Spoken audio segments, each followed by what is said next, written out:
하나님 한 번도 나를 실망시킨 적 없으시고 언제나 공평과 은혜로 나를 지키셨네. 오신실하신 주, 오신실하신 주, 내 너를 떠나지도 않으리라, 내 너를 버리지도 않으리라 약속하셨던 주님, 그 약속을 지키사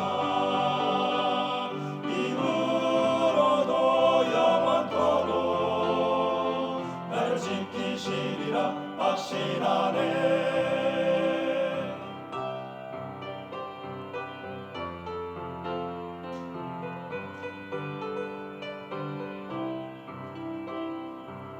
지나온 모든 세월들 돌아보아도 그 어느 것 하나 주의 손길 안 미친 것 전혀 없네. 오신실하신 주,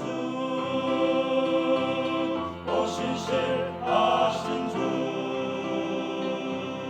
내 너를 떠나지도 않으리라, 내 너를 버리지도 않으리라 약속하셨던 주님,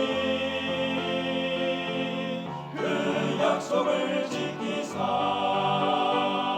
이후로도 영원토록 나를 지키시리라 확신하네. 오신실하신 주, 오신실하신 주, 내 너를 떠나지도 않으리라, 내 너를 버리지도 않으리라 약속하셨던 주님, 그 약속을 지키사 이후로도 영원토록 나를 지키시리라 확신하네. 나를 지키시리라 확신하네.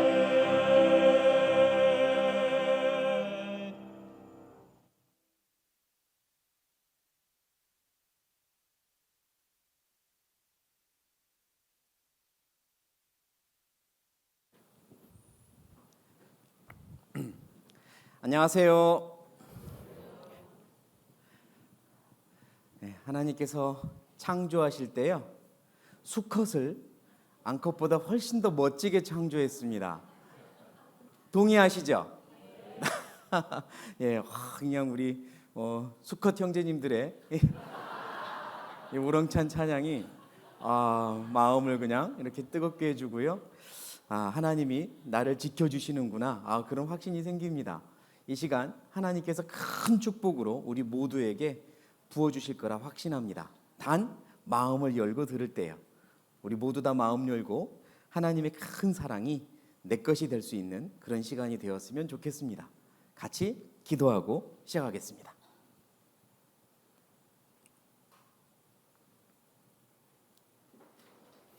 하나님, 오늘 하루도 지켜주시고 이렇게 하나님 말씀을 배울 수 있는 시간을 주셔서 감사합니다. 어제까지 말씀을 배우면서 하나님이 살아계시고 성경은 사람이 지어내지 않은 하나님의 말씀이라는 것을 점점 알아가고 인정하고 있습니다. 오늘 말씀을 통해서 하나님이 확실히 창조주이시고 성경은 진리의 말씀이라는 것을 깨달아 알도록 도와주십시오. 아무런 방해받지 않도록 지켜주십시오. 이곳에 함께한 모든 분들이 하나님의 큰 사랑을, 큰 은혜를 받을 수 있도록 도와주십시오. 모든 걸 부탁드리며 예수님의 이름으로 기도드립니다. 아멘. 네, 오늘도 준비물 가져오셨습니까? 준비물은 딱 하나예요. 마음 하나 가져오시면 됩니다. 마음을 열고 하나님의 말씀을 들으시면 그 열린 마음에 하나님께서 들어오십니다. 그러니까 열는 게 꼭 중요한데요. 마음을 여는 방법 어제도 계속해서 따라하면서 알아보았습니다. 오늘도 한번 따라해 주시기 바랍니다. 그래, 무슨 말 하나? 알아보자. 네, 들어보자에서 한 걸음 나아가서 이제 알아보자. 오늘도 잘 알아보자. 정말 성경이 하나님 말씀인지 잘 알아보고 판결하자. 이런 마음이시면 좋겠습니다. 마음문을 꽉 닫고 계시면 아무리 좋은 선물도 내 것이 될 수 없습니다. 그리고 특별히 오늘은 겸손한 마음으로 들어주십시오. 어떤 마음이요? 겸손한 마음이요. 제가 혼자 생각을 해봤는데요. 사람이 어디서 가장 겸손해질까 생각해 보니 저 같은 경우는 병원에서 가장 겸손해지더라고요.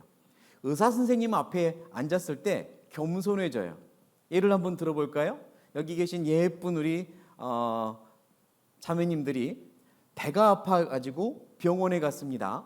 의사 선생님이 청진기를 귀에 꼽고 배 한번 이렇게 진단해 보겠다는 거예요. 그래서 자, 배 올리라고 그럽니다. 어떻게 할래요? 이놈의 아저씨가 어디 남의 속살 보려고 이렇게 야단치는 분 있습니까? 그렇지 않아요. 병원 가서는요, 대부분 시키는 대로 다 합니다. 저분이 나보다 더 잘 안다고 믿기 때문에, 저분이 내 건강을 고쳐주고 책임져주는 분이라고 믿고 인정하기 때문에, 나는 그분보다 모른다고 인정하기 때문에 겸손해지는 거예요. 병원에서는 그래서 다들 겸손해집니다. 그런데 하나님 앞에서도 그런 마음이면 참 좋겠습니다. 제가 해외 선교사로 있었는데요, 싱가포르라는 나라에 있었어요. 싱가포르 아십니까? 네, 싱가포르라는 나라에 있었는데 그 나라는 중국 문화권이라고 봐야 됩니다. 중국에서 온 분들이 나라를 굉장히 많이 이렇게 세웠다고 할까요? 그리고 많은 구성이 중국분입니다. 그래서 문화도 중국 문화고요. 중국의 의술도 많이 발달해 있어요. 중국 의술, 침노코, 한의원 의술도 싱가포르이 많이 발달해 있습니다. 제가 어느 날 싱가포르에 있는 동안 비염과 축농증으로 굉장히 고생을 했어요. 그래서 우리 교회 한 성도가 명함을 갖다 주면서 목사님, 이곳에 한번 가보세요. 여기가 비염 고치는 걸로 유명한 곳이에요. 이러는 겁니다.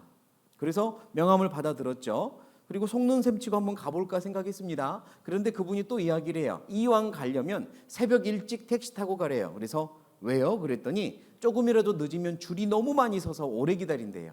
그만큼 유명하대요. 그래서 진짠가 보다 싶어 바로 다음 날 택시를 탔습니다.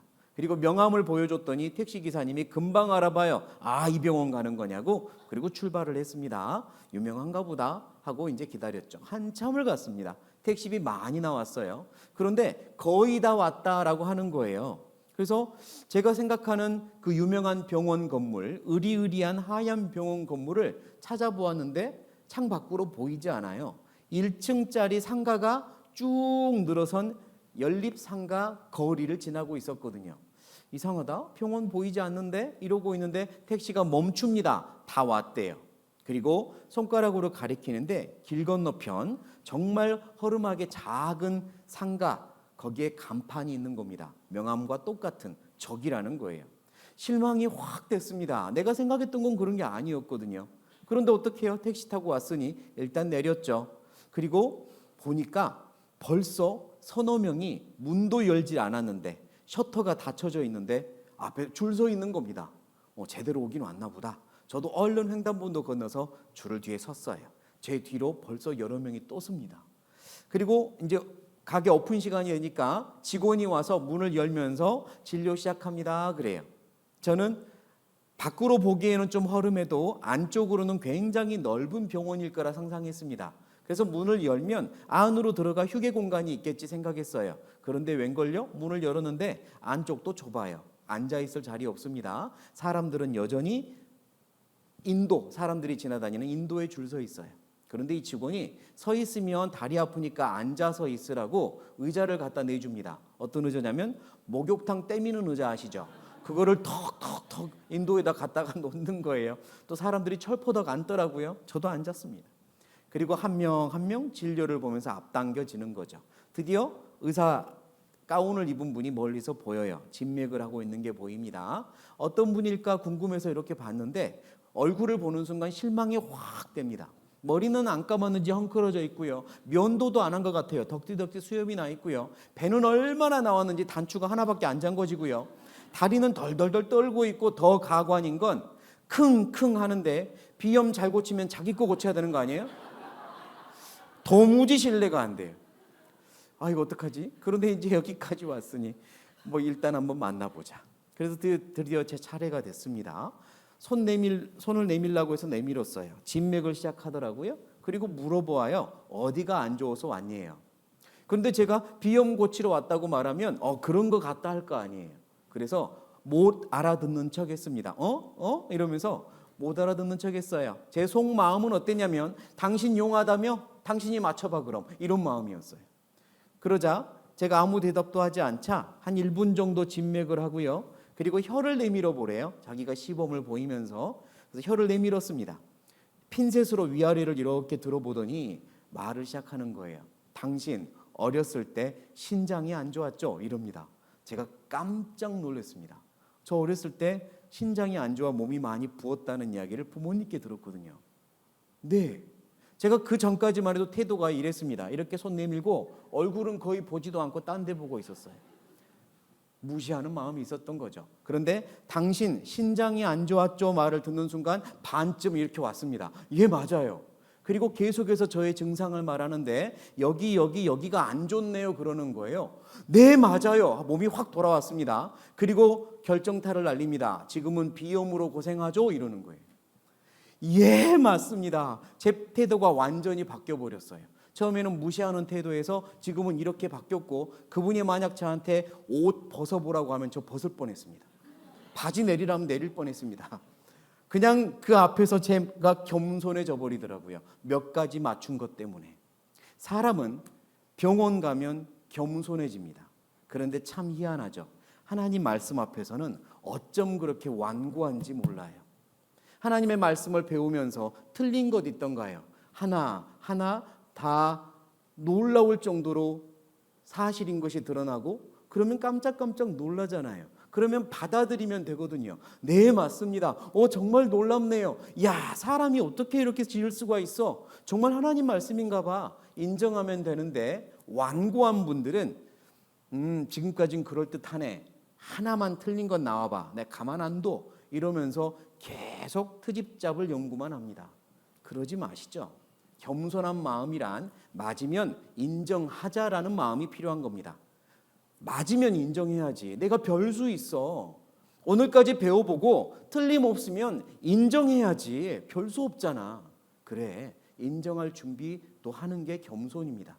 오늘 마지막 증거를 배우려고 해요. 기억나십니까? 4가지 증거. 첫 번째가 뭐였습니까? 과거. 그리고 어제 화와 복에 대해서 배웠고요. 오늘 뭘 배울 차례냐면 미래에 대해서 배울 차례입니다.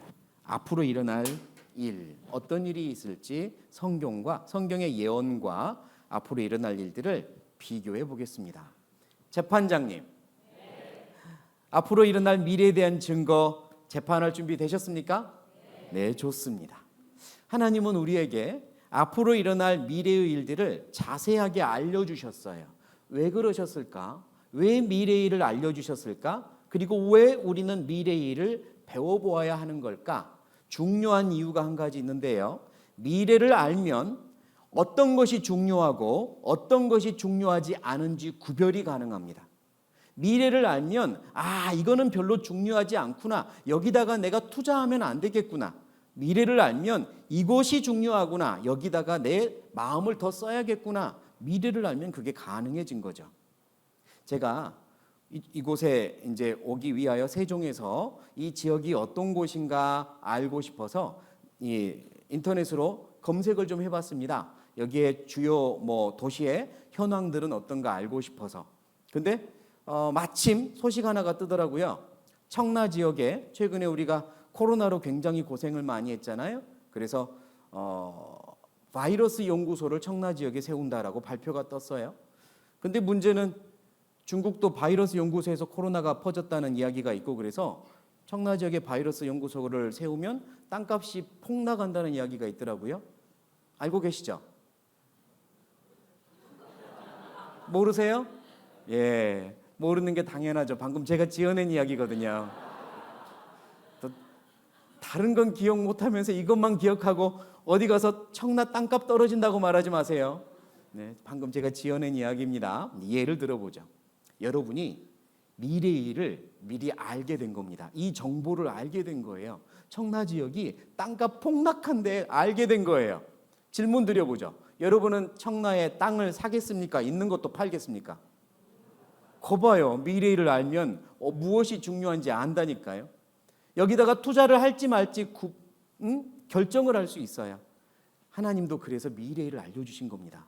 미래의 예언들을 다 보고 무엇이 중요한지 알라고, 내가 어디에 마음을 써야 하는지, 무엇이 가장 중요한 문제인지 알라고 미래를 주신 거거든요. 그러니까 오늘 하나님의 말씀이 정말 사실인지 미래에 대한 증거를 보며 재판도 하면서 무엇이 중요한지, 정말 성경이 사실이면 내가 어디에 마음을 더 써야 하는지 그것도 같이 생각해 보는 시간이 되어야겠습니다. 어제 예수님에 대해서 좀 알려드렸어요. 예수님. 이 사진을 나오는 4명을 이름하여 뭐라고 부른다 그랬죠? 4대 성인이라고 한다고 그랬죠?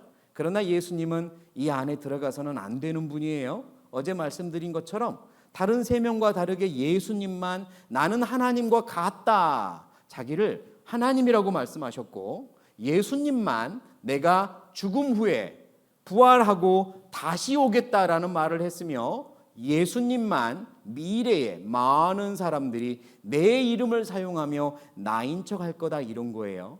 다른 3명은 그런 말을 하지도 않았습니다. 그러니까 예수님은 성인이 아니라 둘 중에 하나인 거예요. 이렇게 말씀을 한 대로 진짜 하나님이시거나 아니면 뭐라고요? 광인이거나 둘 중에 하나라고요. 그런데 예수님이 제자들에게 내가 다시 올 거다, 그걸 2글자로 재림 그럽니다. 다시 온다. 그래서 한번 따라해 보실래요? 재림. 내가 다시 온다, 재림할 거다라고 제자들에게 말씀을 계속합니다. 그리고 그때는 세상에 마지막이 될 것이다, 마지막 때 내가 다시 오겠다 그러셨거든요. 그래서 제자들이 너무 궁금해서 어느 날 예수님께 여쭈어 봅니다. 예수님, 언제 다시 오시는데요? 혹시 예수님 다시 오시기 전에 우리가 예수님 올 때가 정말 다 됐구나라고 알만한 징조 같은 게 있습니까? 예수님이 징조를 미리 알려주시면 우리가 그걸 보고 좀 더 마음에 준비할 수 있게요. 징조 같은 게 있습니까? 물어본 거예요.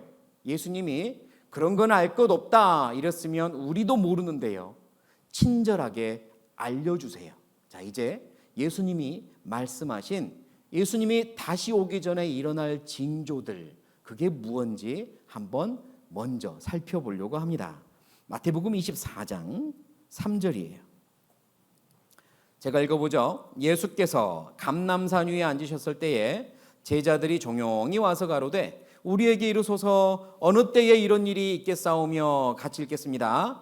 주의 임하심과 세상 끝에는 무슨 징조가 있사오리까. 주님이 오시는 게 재림이에요. 주님 오실 때 세상 끝에는 무슨 징조가 있사오리까, 이렇게 물어본 겁니다. 징조란 어떤 일이 일어나기 전에 일어나는 일들로 정말로 무슨 일이 생기겠구나, 그런 현상들이죠. 예수님께서요 친절하게 답을 주시는 거예요. 자, 5절 첫 번째 징조입니다. 많은 사람이 내 이름으로 와서 이르되 나는 그리스도라 하여 많은 사람을 미혹해 하리라. 이렇게 첫 번째 징조를 말씀하세요. 그때가 되면, 내가 다시 올 때가 되면 많은 사람들이, 세상의 많은 사람들이 내가 예수다, 내가 하나님이다, 이런 사람들이 많아질 거라는 거예요.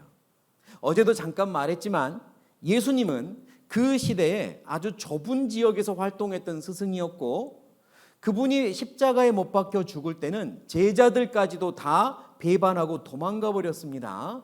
사람들에게 손가락질을 당하며 죽었는데요, 저주받을 사람이라고 조롱도 당했습니다.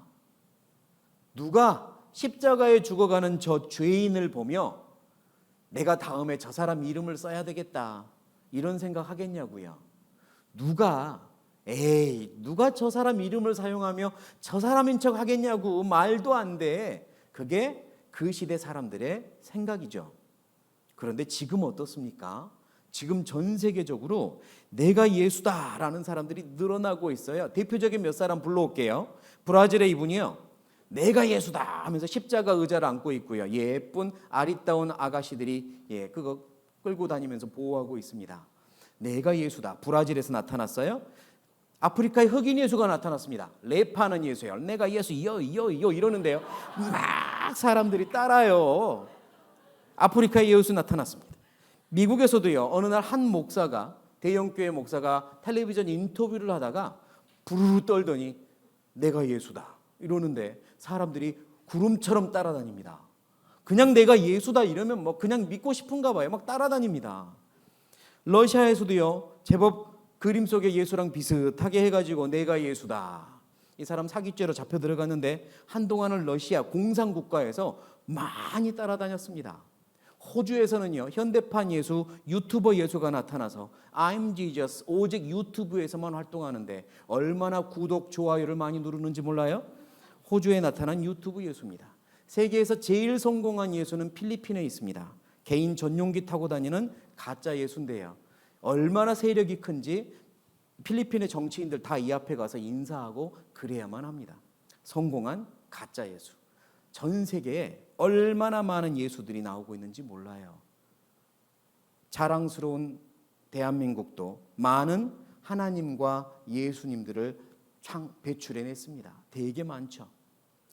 한국에 20명 재림에서 50명 더 있다. 세계적으로는 훨씬 많아요. 이런 일이 일어날 거라고 그 당시에는 상상을 못합니다. 십자가에 죽어가는 저 죄인을 누가 이름을 사용하며 저 사람인 척 하겠냐고. 말도 안 돼. 그 시대는 그랬단 말입니다. 그런데 지금 일어나고 있는 일이 놀랍죠. 계속해서 징조를 말합니다. 민족이 민족을, 나라가 나라를 어쩐다고요? 대적하여 일어나겠고 전쟁입니다. 처처에 곳곳마다 기근, 가뭄과 굶주림, 지진이 있으리니 이 모든 것이 재난의 시작이니라 그랬습니다. 그리고 계속해서 징조를 말하는데 전쟁과 기근과 지진이 계속 일어날 거다라고 말씀했어요. 그런데 여기서 말하는 전쟁은 세계 대전이 아니라 민족과 민족, 나라와 나라가 전쟁하는 좁은 범위에서의 작은 범위의 전쟁들이 많아질 거라는 겁니다. 2차 대전이 끝나고요, 소련과 미국 사이에 냉전 시대가 끝나고 나서 학자들은 더 이상 전쟁의 공포가 없을 거라고 발표도 하고 기대도 했습니다. 더 이상 전쟁은 이 세상에 없을 거라고. 그런데 웬걸요, 전 세계에 예상치 못한 작은 전쟁들이 지금도 160군데 이상에서 벌어지고 있어요. 전쟁이 늘어나고 있습니다. 세계대전이 아니라 그 작은 전쟁들이 많아지고 있어요. 그리고 기근이라고 그랬죠. 기근은 가뭄과 굶주림인데 우리나라도 이렇게 물 부족 국가가 돼버렸잖아요. 우리나라가 이 정도면 다른 나라는 어떻겠습니까? 이제 가뭄에 시달립니다. 그와 더불어서 굶주림에 시달리는데요. 문제는 이겁니다. 왜 세계의 가난은 사라지지 않는가? 왜 세계의 절반은 굶주리는가? 이 책의 제목이 의미하는 바는 뭐냐면요, 과학이 발달하면서 품종 개량을 계속 이루어내요. 그래서 병충해도 이겨내고 가뭄도 이겨내는 농작물과 과일을 계속 생산해냅니다. 품종 개량으로 좋은 씨앗과 강한 씨앗을 만들면서 학자들은 기대했어요. 세상에 굶주리는 사람 없을 거라고. 이걸로 농사 지으면 충분히 모든 세계 사람 다 먹고 살 수 있다고 기대했습니다. 그런데 이 책의 제목이 그걸 이야기하는 거예요. 그런데 왜 굶주리는 사람은 늘어나냐 이거예요. 그런데 왜? 왜냐하면 이것 때문입니다. 5글자 같이 읽어보죠. 식량 불평등, 이것 때문이에요. 사실 전 세계 식량을 다 모은 다음에 전 세계 인구에게 나눠주면 다 먹을 수 있답니다. 충분하대요. 그게 과학의 힘이거든요. 그런데 그게 안 되는 거예요. 있는 사람들은 가난한 사람들에게 나누어 주지 않습니다. 예를 들면 미국에서요, 밀풍년이 들었습니다. 엄청난 풍년이 들었어요. 그러면 이걸 가지고 가난한 나라 사람들 좀 나눠줘도 되잖아요. 그런데 그렇게 하지 않아요. 배에 싣고 태평양으로 가서 다 빠뜨려 버립니다. 다 그냥 버려요. 왜? 그래야 제값 주고 파니까. 그래야 자기들 이익 남으니까요. 나눠주면 팔 수가 없잖아요. 그러니 사람들의 이기심이 굶주림을 계속 늘어나게 만드는 겁니다. 자연을 파괴하며 나만 잘 살면 돼, 이런 이기심이 결국은 가뭄이 계속 생기게 만들고 물이 부족하게 만들고 그리고 굶주림이 늘어나게 만드는 거죠. 하나님이 저 불쌍한 나라 아이들 굶어 죽게 만드는 거 아닙니다. 환경운동을 하는 많은 사람들 중에 오해하고요, 하늘을 향해 손가락질해요. 하나님이 있다면 왜 저런 아이들 굶어 죽게 만드냐고. 하나님 원망합니다. 그렇지 않아요. 하나님이 그러신 거 아니에요. 사람의 죄가 그렇게 만드는 겁니다. 하나님은 그저 앞으로 일어날 일을 미리 예언한 거예요. 사람들의 죄가 기근이 더 많아지게 넓어지게 만들 거라고 하신 겁니다. 가뭄이 많아지고 그리고 굶주림은 계속 늘어납니다. 과학이 발달해도 사람의 죄 때문이에요. 그리고 그 사람의 죄 때문에 이 지구가 몸살을 앓으면서 또 일어나는 게 있죠. 그게 뭐냐면 뭐라고 써 있습니까? 지진이요. 지진도 갈수록 늘어납니다. 한반도 안전지대 아니다. 우리 어렸을 때만 해도 우리나라는 지진 안전지대였죠. 그러나 지금은 그렇지 않아요. 한반도도 안전지대 아니다. 서울도 대지진 가능성이 있다. 우리나라 지진 발생 횟수가 점점 이렇게 늘어나고 있다. 전 세계적으로도 지진 발생 횟수가 이렇게 늘어나는데 이 도표에 있는 지진은 매우 큰 지진만 모아놓은 겁니다. 매우 큰 지진이 갑작스럽게 늘어나고 있다 이거죠. 지진이 갑자기 많이 벌어집니다. 어떤 사람은 또 이런 질문을 하더라고요. 목사님, 그 표를 자세히 보세요. 옛날에도 지진이 있었잖아요. 옛날에도 있었는데 왜 그렇게까지 겁을 주세요? 이러는 겁니다. 옛날에 있었지만 지금 얼마나 큰 지진이 자주 크게 일어나는지가 중요한 거예요. 이렇게 예를 들어보죠. 여러분이 오늘 아침에 세수를 하는데요, 쌍코피가 터졌습니다. 기분 좋아요? 찜찜해요? 기분 좀 찝찝하죠. 내 몸이 건강이 안 좋은가? 근데 오늘 아침에 쌍코피 터졌다고 바로 병원이나 한의원 갈까요? 그 정도는 아니에요. 뭔가 좀 지켜봐야지. 한 달에 한 번씩 쌍코피 터집니다. 한 달에 한 번. 그러면 조금 불안하죠. 일주일에 한 번 쌍코피 터졌어요. 일주일에 한 번. 그러면 병원 가려고 하지 않겠습니까? 매일 쌍코피 터집니다. 그러더니 이번엔 1시간마다 한 번씩 쌍코피 터져요. 그런데 코피 터졌을 때 코를 쓱 닦으며 하는 말, 에이, 코피는 옛날에도 났는데 뭐, 이러고 아무렇지도 않게 생각하면 정상입니까? 비정상입니까? 비정상이에요. 쌍코피가 최근 들어 많이 크게 터지고 있다면 몸에 무엇이 있다는 징조? 이상이 있다는 징조. 지진이 갑작스럽게 많이 크게 벌어지고 있다면 이 사는 세상에 이상이 있다는 징조인 겁니다. 지금 처처에 전쟁과 기근과 지진이 한꺼번에 늘어나고 있어요. 그리고 지진이 계속 일어나고 있죠. 나무를 잘라버리니까 뿌리가 점점, 나무 뿌리가 없고요. 그리고 미사일 핵 실험을 여기저기서 해야 되니까 땅이 계속 흔들리고요. 이런저런 이유로 땅은 계속 갈라집니다. 그리고 흔들리고 있어요. 땅이 흔들리면서 앞으로 일어날 일 한 가지가 있습니다. 우리나라도 이미 경험했는데 우리가 밟고 있는 땅은 다 지층이라고 그랬죠. 이 땅은 흙과 수분이 섞여 있어요. 땅은요. 그런데 이걸 계속 흔든다고 생각해 봐요. 흙과 수분이 섞여 있는데 계속 흔들어 봐요. 그럼 어떻게 될까요? 반죽이 됩니다. 반죽이 돼요. 그래서 일어나는 현상을 여기서 보면 액상화라 그러는데요. 튼튼한 집이 반죽이 되면서 물처럼 흘러가는 거예요. 지진이 일어나면 땅이 갈라지는 것도 문제지만 물처럼 흘러버리고 물처럼 집이 그냥 쑥 들어가 버리는 일들이 앞으로 벌어질 겁니다. 더 많이요. 무슨 이야기인지 영상을 통해 한번 보여드릴게요. 인도네시아에서 일어난 토양 액상화 현상, 무서운 그림 한번 보시죠.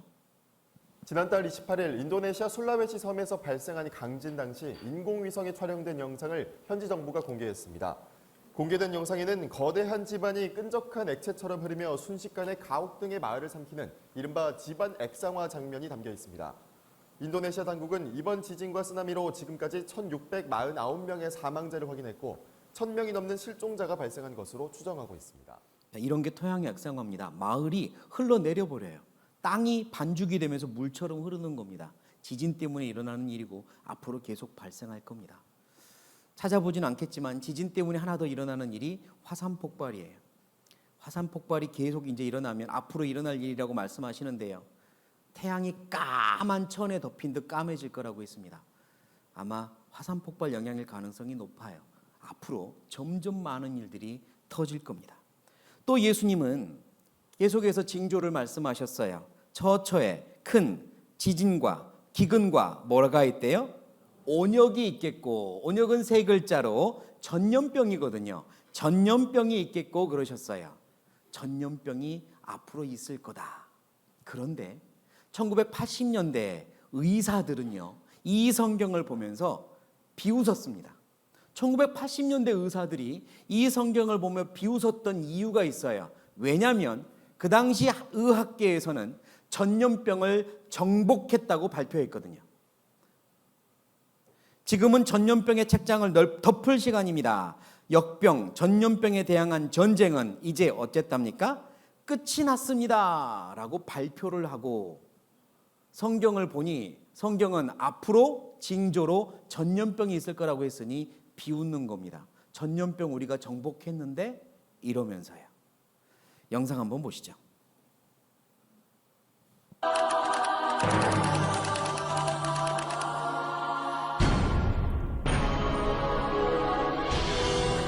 (1969년) 미국 공중위생국장 윌리엄 스튜어트는 전염병과의 전쟁이 끝났음을 선포했다. You know, when I was in my medical training in the 1980s, there was a feeling that infectious diseases were no longer a major problem for the world.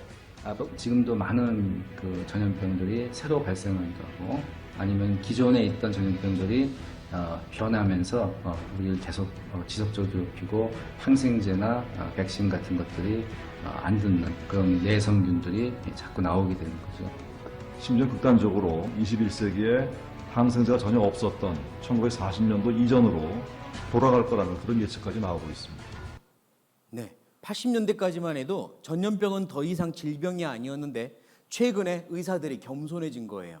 엄청난 예상치 못한 전염병들이 계속 생긴 거죠. 우리도 코로나를 겪었습니다. 전 세계적인 전염병이 있었죠. 그래서 앞으로는요, 더 많은 전염병이 있을 거라고 성경은 말씀합니다. 코로나는 치사율이 낮았죠. 그래도 우리가 무서웠잖아요. 성경은 말씀합니다. 치사율이 매우 높은 전염병이 앞으로 퍼질 거라고. 우리는 전염병에 대한 대비가 안 돼 있어요. 그리고 앞으로 진짜 무서운 게 이거죠. 온난화에 빙하 속 바이러스가 퍼지게 되면 답도 없다는 겁니다.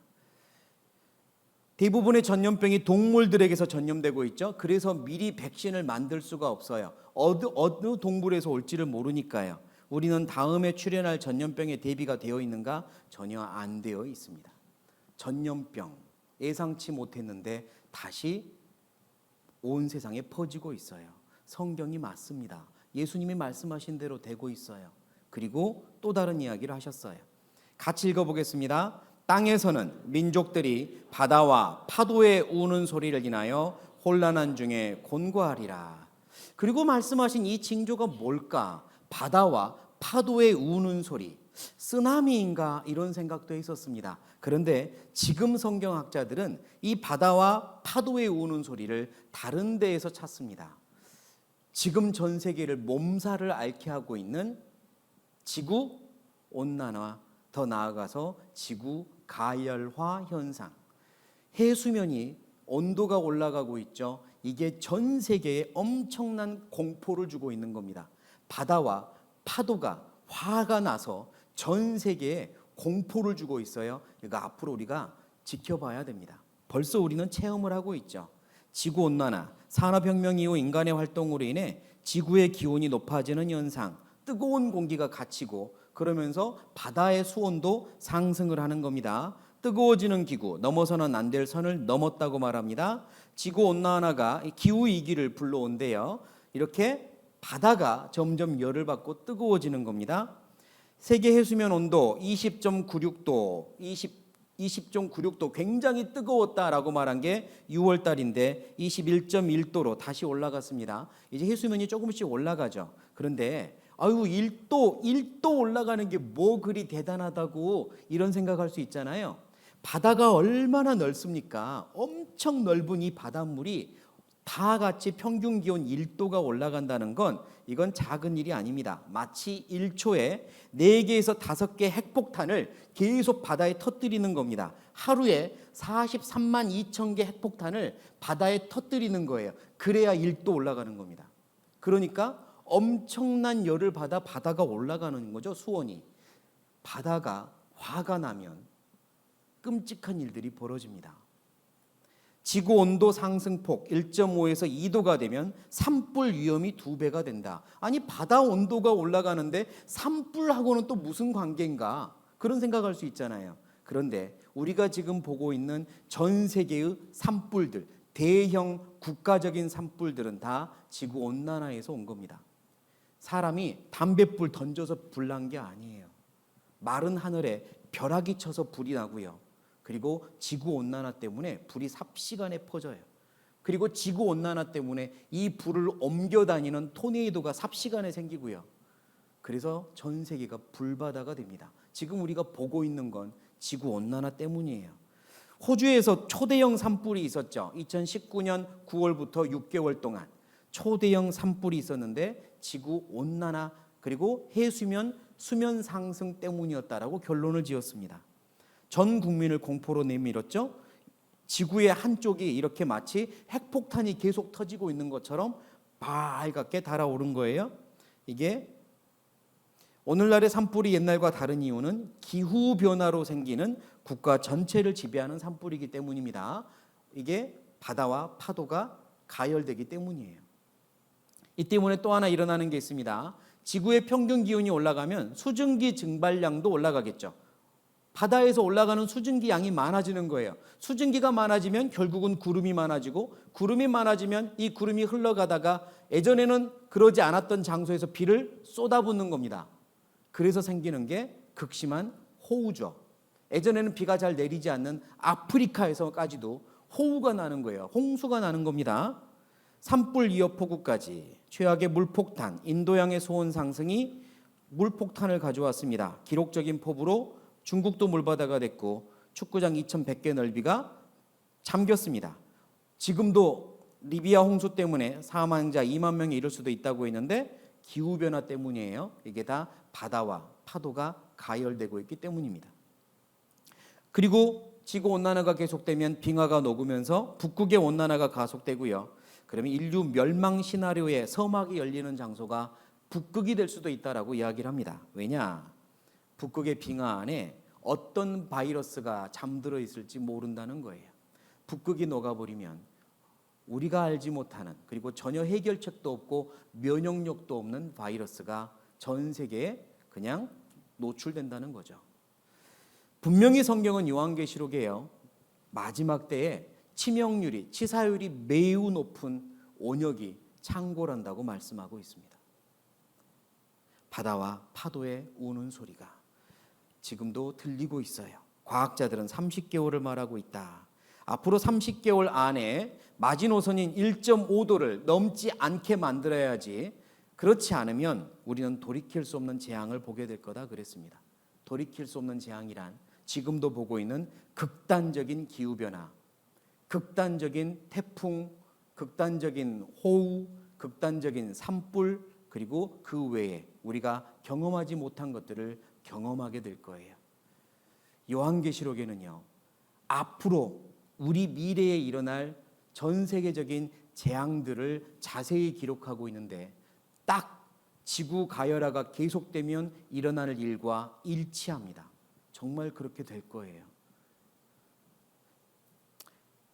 그러니까 예수님께서 내가 다시 오겠다고 말씀을 했고 내가 다시 오기 전에 이런 일이 있을 거다라고 징조를 말씀했는데 우리 눈앞에 그 징조들이 지금 다 일어나고 있는 겁니다. 이루어지고 있는 거예요. 앞으로 어떤 일이 벌어질지 제가 표를 한번 그려보겠습니다. 지금 우리는 2023년에 살고 있고요. 예수님이 말씀했습니다. 어느 날 내가 다시 재림하겠다 그러셨어요. 예수님이 다시 오신다고 했습니다. 예수님이 다시 오신다는 걸 모든 사람들이 알 수 있을까? 과연 알 수 있을까? 예, 알 수 있습니다.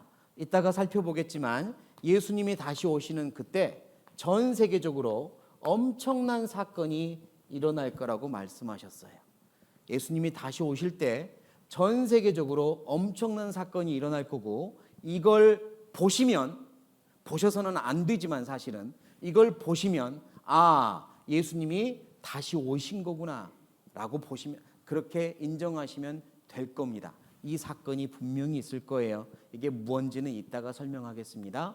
그리고 이 사건이 있기 전에 재림이 있기 전에 예수님이 하신 말씀이 뭐냐? 징조들이 있을 거다 한 거죠. 징조들. 그런데 지금 우리가 사는 시대에 이런 징조들을 보고 있는 겁니다. 예수님이 다시 오신 이후에는 어떤 사건들이 있을까? 성경은 또 자세히 예언하고 있는데요. 몇 가지 살펴보려고 합니다. 우리 눈앞에 준비되고 있는 것들. 앞으로 일어날 거라고 미래의 예언인데 지금 우리 시대에 그게 준비되고 있는 거예요. 한번 찾아보죠. 성경과 비교해보죠. 정말 그렇게 될 것 같은지. 세계적으로 무시무시한 일이 벌어지면 온 세계는 혼란에 빠질 겁니다. 이 사건 때문에 굉장한 혼란에 빠질 거예요. 전 세계적인 코로나보다도 더 큰 혼란에 빠질 겁니다. 그때 전 세계의 혼란을 아주 빠른 속도로 잠재우는 기구가 나타나고 사람이 등장할 겁니다. 성경의 예언이에요. 한 사람이 등장하여 전 세계를 아주 빠른 속도로 잠재울 거다 그랬어요. 세계 정부가 세워지고 그 세계 정부에 세계 지도자가 나타날 거라고 성경은 말씀합니다. 이 혼란 때문에 세계 지도자가 나타날 겁니다. 그리고 그는 외칠 거예요. 여러분, 우리 모두가 하나가 되어야 이 어려움을 이겨낼 수 있습니다. 이제 우리 모든 세계는 하나가 됩시다. 하나가 되어서 함께 잘 삽시다. 아마 이럴 겁니다. 그리고 전 세계가 하나가 되기 위해 한 가지 방법을 제안할 거예요. 우리 이렇게 합시다. 이러면 우리가 하나가 될 수 있습니다. 범죄도 막을 수 있고 아주 자유로운 서로 잘 소통할 수 있는 세상이 올 수 있습니다. 하나가 됩시다라고 방법을 제안할 거예요. 이게 무언지 살펴보려고 해요. 왜냐하면 성경은 이 세계 지도자가 어떻게 할 거라고 예언을 하고 있으니까요. 그리고 지금 우리 시대에 준비되고 있는 걸 보고 있으니까요. 요한계시록 13장입니다. 요한계시록 13장 제가 읽어보겠습니다. 16절 17절인데요. 저가로 시작하죠. 여기서 저가가 누구냐면 세계 지도자예요. 그가 모든 자, 곧 작은 자나 큰 자나 부자나 빈궁한 자나 자유한 자나 종들로 남녀노소 빈부귀천 선진국 후진국 모두 다 그 어디에와 어디에 오른손에나 이마에 무엇을 받게 하고 표를 받게 하고 누구든지 표를 가진 자 외에는 같이 읽겠습니다. 매매를 못하게 하니. 이 세계 지도자가 전 세계 모든 사람들에게 한 가지 방법을 제안하는데 모두 다 오른손이나 이마에 표를 받으세요 그럽니다. 아니 왜 표를 받아야 됩니까? 라고 물을 거 아니에요. 그 목적을 이렇게 말했습니다. 매매를 하려면, 사고 팔려면, 물건을 사서 먹거나 아니면 돈을 벌려면 이 표 받아야 됩니다. 여러분 우리 살아가려면, 생계활동하려면 표 받아야 됩니다 라고 말할 거예요. 이 표가 전 세계를 하나 되게 만들고 범죄는 낮추고 여러 가지 복지 혜택은 늘리는 좋은 방법이 될 겁니다. 이게 무슨 이야기일까? 사람들이 표를 가지고 물건을 사고 파는 시대가 올 거라고 요한계시록 지금부터 1900년 전에 예언한 거예요. 그런데 우리가 사는 이 세상에 이 일이 준비가 되고 있습니다. 정말 그런지 한번 여러분들이 재판하는 마음으로 보셔요. 지금 현재는 물건을 사고 파는 대부분의 수단은 현금 아니면 카드입니다. 카드가 처음 나왔을 때 다이너스 클럽에서 나온 카드가 처음 나왔을 때 일대 혁명이었습니다. 사람들은 이 카드를 가지고 물건을 사고 파는 것에 재미가 들렸고요. 점점 카드 종류가 늘어났죠. 그리고 점점 현금보단 카드를 가지고 결제를 시작합니다. 그런데 카드에 문제가 생겼어요. 너도 나도 카드를 발행하다 보니 첫 번째 문제, 뭐가 문제인 것 같습니까? 종류가 너무 많아요. 두 번째 문제, 위조가 가능합니다. 카드를 정교하게 만들면 정교한 위조 기술이 나와요. 그리고 세 번째 문제, 경험 있으십니까? 카드 분실해 보셨나요? 카드 분실하면 큰 손실이에요. 이 세 가지 문제가 카드의 단점입니다. 그래서요, 카드 회사가 지금 새로운 걸 개발해 내려고 엄청 투자하고 있어요. 이 세 가지 단점을 극복한 또 다른 장치를 만들어내자는 겁니다. 먼저 만들고 먼저 세상에 터뜨리면 그 회사가 대박을 치는 거죠. 그러니까 지금 엄청 연구하고 있습니다. 이거는 신용카드 복제기인데요. 카드 금방 복사됩니다. 여러분 가지고 있는 카드 금방 복사할 수 있어요. 그만큼 정교해요. 우리나라가 카드를 대체할 만한 새로운 결제 수단, 새로운 장치를 지금 연구하고 있는데요. 한때는 우리나라에서 이런 이야기가 돌았습니다. 스마트 카드라고 은행 통장, 면허증, 여권, 출입증, 신용카드, 신분증, 주민등록증 모두 다 하나로 합하는 카드 한 장이면 만사가 해결되는 스마트 카드를 조만간 사용하게 될 거라고 신문에서 기사들이 막 떠들었습니다. 1990년이에요. 벌써 30년 넘었네요. 혹시 여러분 이런 카드 본 적 있습니까? 카드 하나에 주민등록증부터 여권까지 다 되는 카드요. 없죠? 왜 없죠? 30년 전부터 신문에서 나왔는데 왜 없냐면요. 사실 기술은 다 만들었어요. 하나로 통합할 수 있습니다. 그런데 한 가지 생각하지 못한 게 있어요. 이거를 카드 한 장으로 만든 다음에 이걸 분실하면 어떻게 될까요? 한 장으로 만들었는데 그걸 분실해 버려요. 그러면 정말 이건 세상 살 수 없어요. 정말 죽어야 돼요. 예? 그러니까 하나로 통합하는 거 말고 분실을 막아라. 연구 다시 시작. 이렇게 된 겁니다. 연구 다시 시작해라. 분실을 막아라. 지금은 기술이 여기까지 왔어요. 이 손가락에 점 보이죠? 점이 아니라 칩이라고 컴퓨터가 읽는 칩인데요. 이 조그만한 칩 안에 아까 보여드린 모든 종류의 카드 정보를 다 넣을 수도 있어요. 다시 말하면 이 칩 하나면 어디 가서든 결제도 할 수 있고 어느 나라든 여권처럼 통과할 수 있는 겁니다. 칩 하나면. 혹 이거 나누어 주면 여러분들 분실하지 않을 수 있습니까? 이건 더 어려워요. 이거 주면서 분실하지 말라고 하면 더 고민이죠. 그래서 좀 발전을 시킨 게 이겁니다. 칩은 이 안에 집어넣고 안테나를 집어넣었어요. 왜 안테나를 집어넣냐면 멀리서도 찾을 수 있게. 분실되면 찾을 수 있잖아요. 멀리서도 찾을 수 있게. 그런데 이걸 가지고 다니는 게 아니라 분실을 하지 않으려면 제일 좋은 방법은 몸에다가 심는 거다 이겁니다. 몸에다가 일체를 시켜버려야 되는 거죠. 그래야 분실하지 않거든요. 그래서 만들어낸 게 여기까지 온 겁니다. 현재. 그리고 먼저 동물들에게 실험을 다 했죠. 우리나라도 법적으로 발표를 한 적이 있어요. 모든 반려동물은 마이크로칩을 심으세요 이렇게 법으로 발표했다가 항의에 부딪혀서 권고사항으로 바꿨습니다.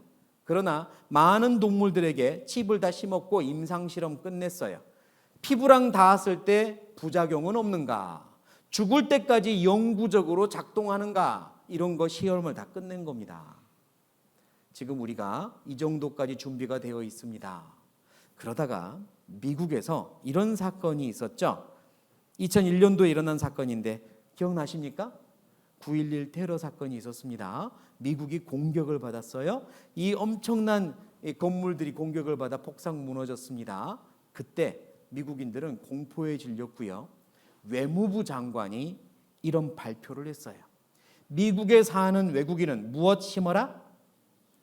생채칩 심어라. 아까 보여드린 이 칩을 생채칩, 몸에 들어가는 칩, 생채칩 심어라라고 발표한 거예요. 2001년도에요. 이 말은 이제부터 개발하겠다는 이야기예요. 누구든지 지금부터 다 할 수 있는 준비가 됐다는 이야기예요. 준비되어 있다는 이야기입니다. 2001년도에 준비되어 있다는 이야기였어요. 외국인들은 생채칩 심어라 그랬어요. 모든 외국인들은 다 테러 영유자로 보겠다. 이런 말입니다. 그래서 어디서든지 폭탄이 발견되면 거기 들락날락한 외국인들 칩을 가지고 GPS 추적해서 다 찾아내겠다는 겁니다. 뿌리를 뽑겠다는 거예요. 근데 반대에 부딪혀서 하지 않았습니다. 제가 감히 장담하는데 미국에 9.11 테러 같은 테러 한 번 더 일어나잖아요. 거기 사는 외국인들 강제로 심게 될 겁니다. 이제는 안 봐줄 거예요. 준비는 다 돼 있거든요. 그런데 유럽에서 먼저 우리들은 하겠다. 우리는 칩을 심어서 이걸로 신용카드 결제도 하겠다라고 하는 나라가 나타났습니다. 유럽의 어떤 나라가 이거를 시작을 했어요. 어떤 나라인지 한번 보겠습니다. 이제 휴대폰으로 결제가 가능해지면서 지갑 대신 휴대폰과 신분증 정도만 들고 다니시는 분들이 많습니다. 그런데 스웨덴에서는 이 스마트폰조차도 필요가 없다고 하는데요. 어떤 사연인지 영상으로 만나보시죠. 스웨덴의 한 회사, 한 여성이 손을 갖다 대자 문이 열립니다. 자판기 앞에서도 마찬가지고요. 음료수를 사고 컴퓨터를 켜고 복사도 합니다. Nej, man behöver ingen PIN-kod alls. Alla andra har det som bara har passerkort, men vi som har chippet behöver inte det. Då ser man det. 비밀은 손 안에 있습니다. 보통 마이크로칩이라고 하죠. 이 칩을 손 안에 이식한 겁니다. 신분증 역할을 하기 때문에 건물 출입도 결제도 할 수 있는 건데요. 이 회사의 경우 전체 직원 가운데 약 20%가 마이크로칩을 활용하고 있습니다. Everything becomes seamless. Instead of having credit cards and mobiles and everything is here, basically in my body.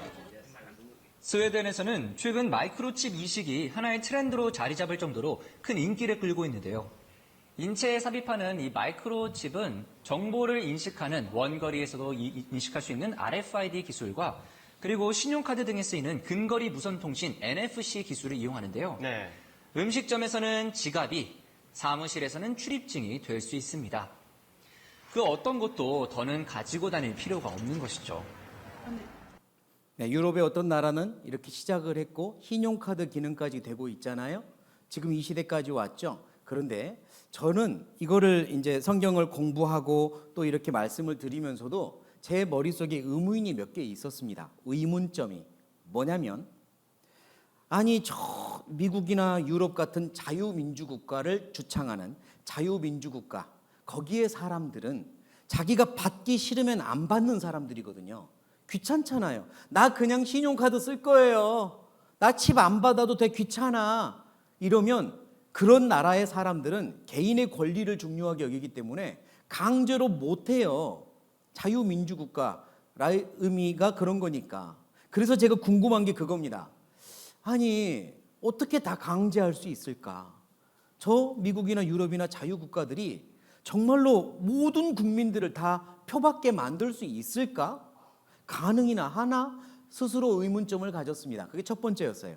두 번째 의문점은 여러분이 영상을 봐서도 알겠지만 주사로 놓잖아요. 주사 공포증 있는 사람들 얼마나 많은데요. 아, 나 싫어 무서워 하고 안 받으면 어떡하죠? 그리고 저도 좀 무서워요. 이거 주사로 놓는다고 하면. 주사로 과연 놓게 될까? 이거 무서운데? 이게 두 번째. 세 번째는요. 저 가난한 나라. 아프리카나 후진국 굉장히 가난한 나라. 저 나라 사람들에게 이 칩을 그들이 이 칩을 비싼데 11만 원 아까 그랬나? 이거 어떻게 받을까? 저 가난한 나라 사람들은 이걸 어떻게 받게 될까? 그게 의문이었습니다. 그런데요. 그 의문이 이번 코로나를 지나면서 다 풀려버렸어요. 코로나가 이 모든 걸 다 해결해 버렸습니다. 그리고 굉장히 빠른 속도로 이 성경이 지금 이루어지고 있어요. 이 코로나 때요. 얼마나 많은 일들이 일어났는지 몰라요. 무섭습니다.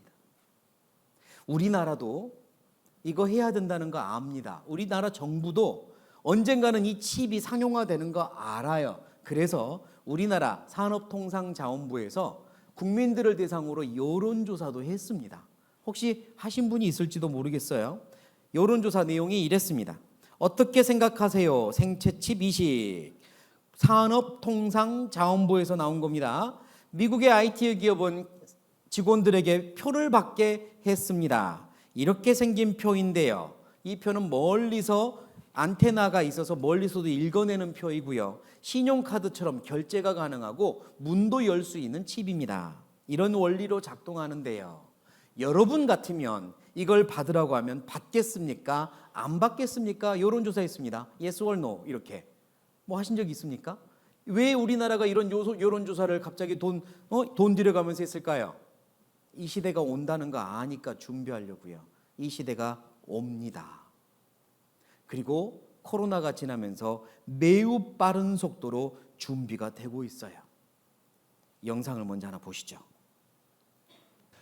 코로나19와 함께 시작된 변화의 한편에는 이처럼 방역을 위한 통제라는 새로운 국가 정책이 자리 잡고 있습니다. 코로나라는 비상 상황 앞에 전례 없이 강화된 통제가 시작된 것입니다. 봉쇄가 강화되자 이에 항의하는 시위도 벌어졌습니다. 정부는 시위에 강경하게 대처했습니다. 호주 같은 민주주의 국가에서는 보기 드문 광경이었죠.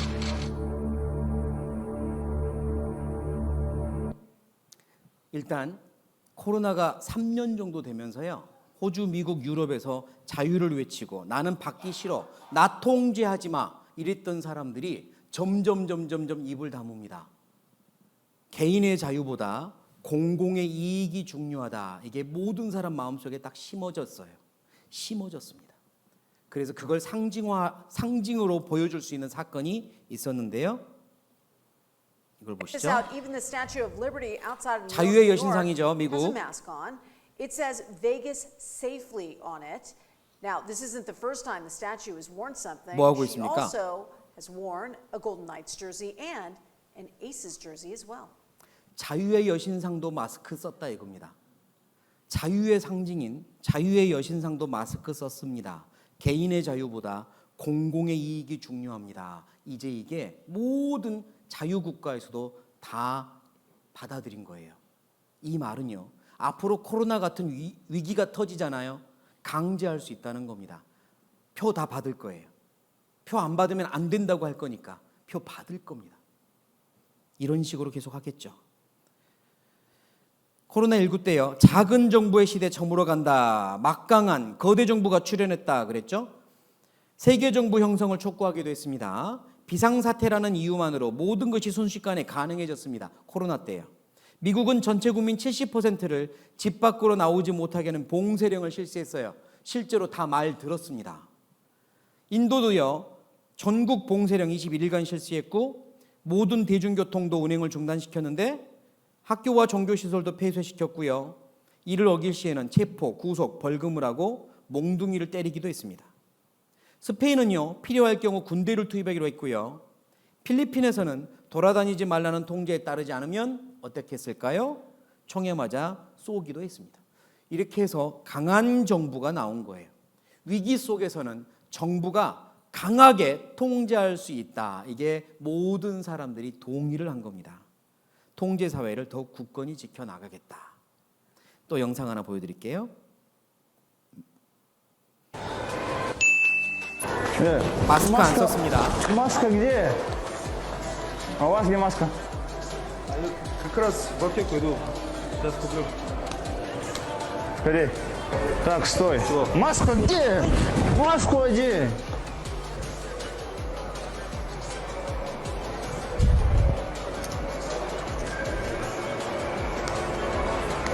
Стой. Маска где? Маска где, говорю? Маску одень. Да. Маску одень, сказал, блин. Молодцы. Так, стой. Маска где? Маска где? Маску одень.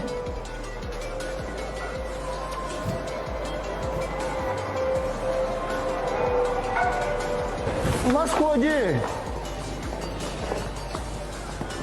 Без маски, чтобы не ходил, понял? 자, 이 영상을 계속 보면 뭔가 알아차린 게 있을 거예요. 몽둥이로 맞는 사람이 계속 동일한 사람입니다. 이거 몰래카메라 뜬 것 같은데 앞으로 이런 일이 가능하다는 겁니다. 그런데 그냥 한 사람만 이렇게 샘플로 때리면 다 하게 돼 있어요. 전체적인 세계 위기 상황 속에서 모두가 통제를 받을 겁니다. 표 받아야 된다라고 말하면 받을 거예요. 계속해서 이 영상도 보시죠. 저에겐 지금 코로나 위기를 극복할 수 있는 가장 빠른 방법이 있습니다. 바로 제가 차고 있는 가상의 팔찌입니다. 이 팔찌는 24시간 내내 제 체온과 심박수를 체크해서 중앙 서버에 전달합니다. 데이터는 알고리즘에 의해 저장되고 분석됩니다. 실제로 영국 정부는 지난 여름 중앙 집중적인 서버 운영을 계획하기도 했습니다. 만약 이런 팔찌를 모두가 차고 있다면 알고리즘은 당신이 알아차리기 전에 당신이 아프다는 것을 알게 될 것이고 또한 당신이 어디에 있었는지, 당신이 누구를 만났는지도 알게 될 것입니다. 당연히 감염 경로는 빠르게 차단될 것입니다. 그리고 틀림없이 수일 내에 전염병을 멈출 수 있을 것입니다. 훌륭하지 않나요? 코로나가 한참 퍼질 때요.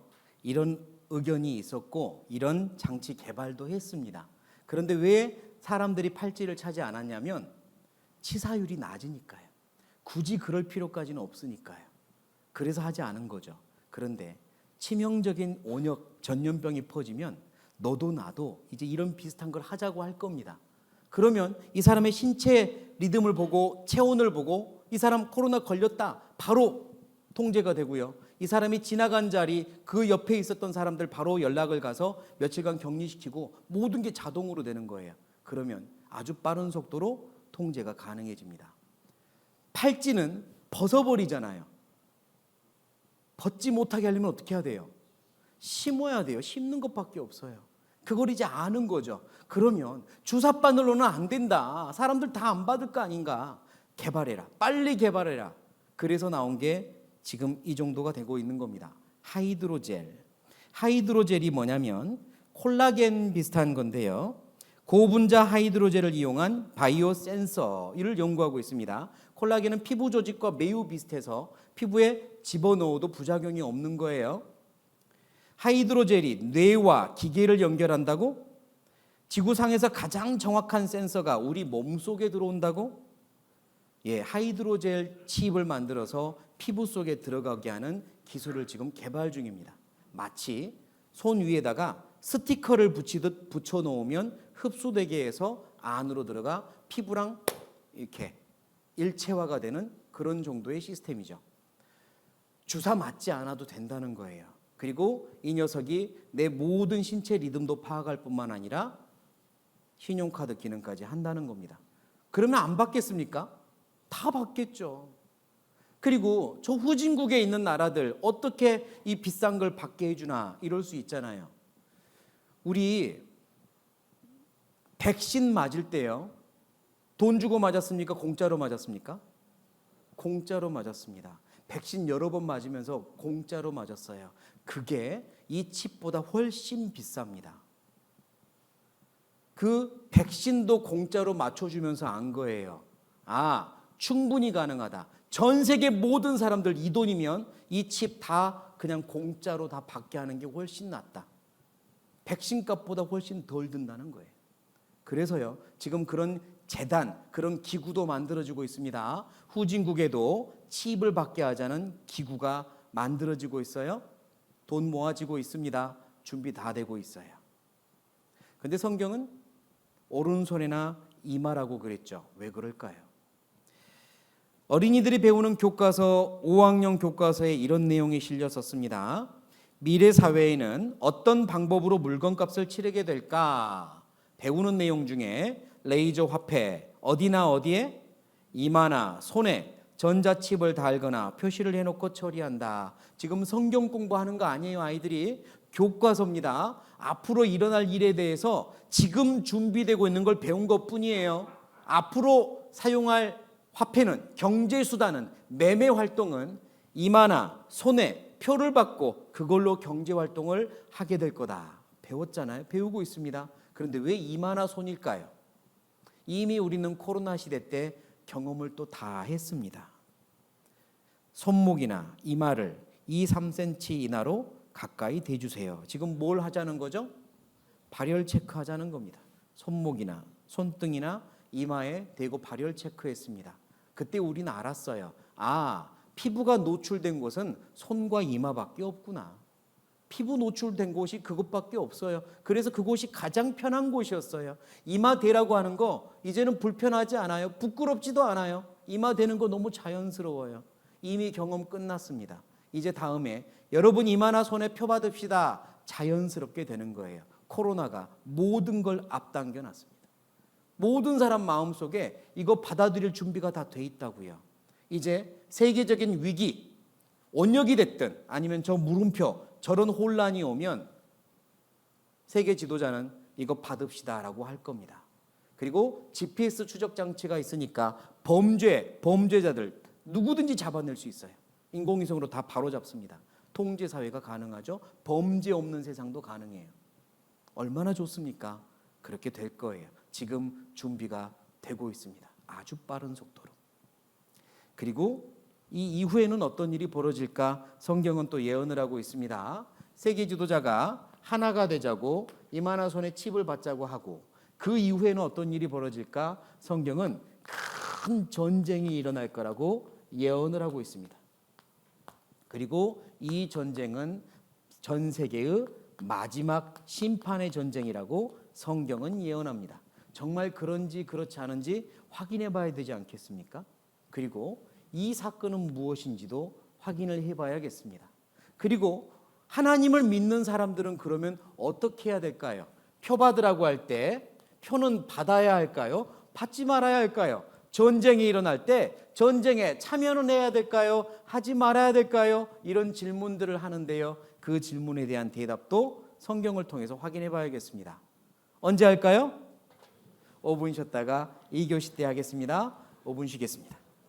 네, 한 50분 정도만 더 같이 마음 열고 알아보시기를 바랍니다. 성경 에스겔 38장을 봅니다. 에스겔 38장.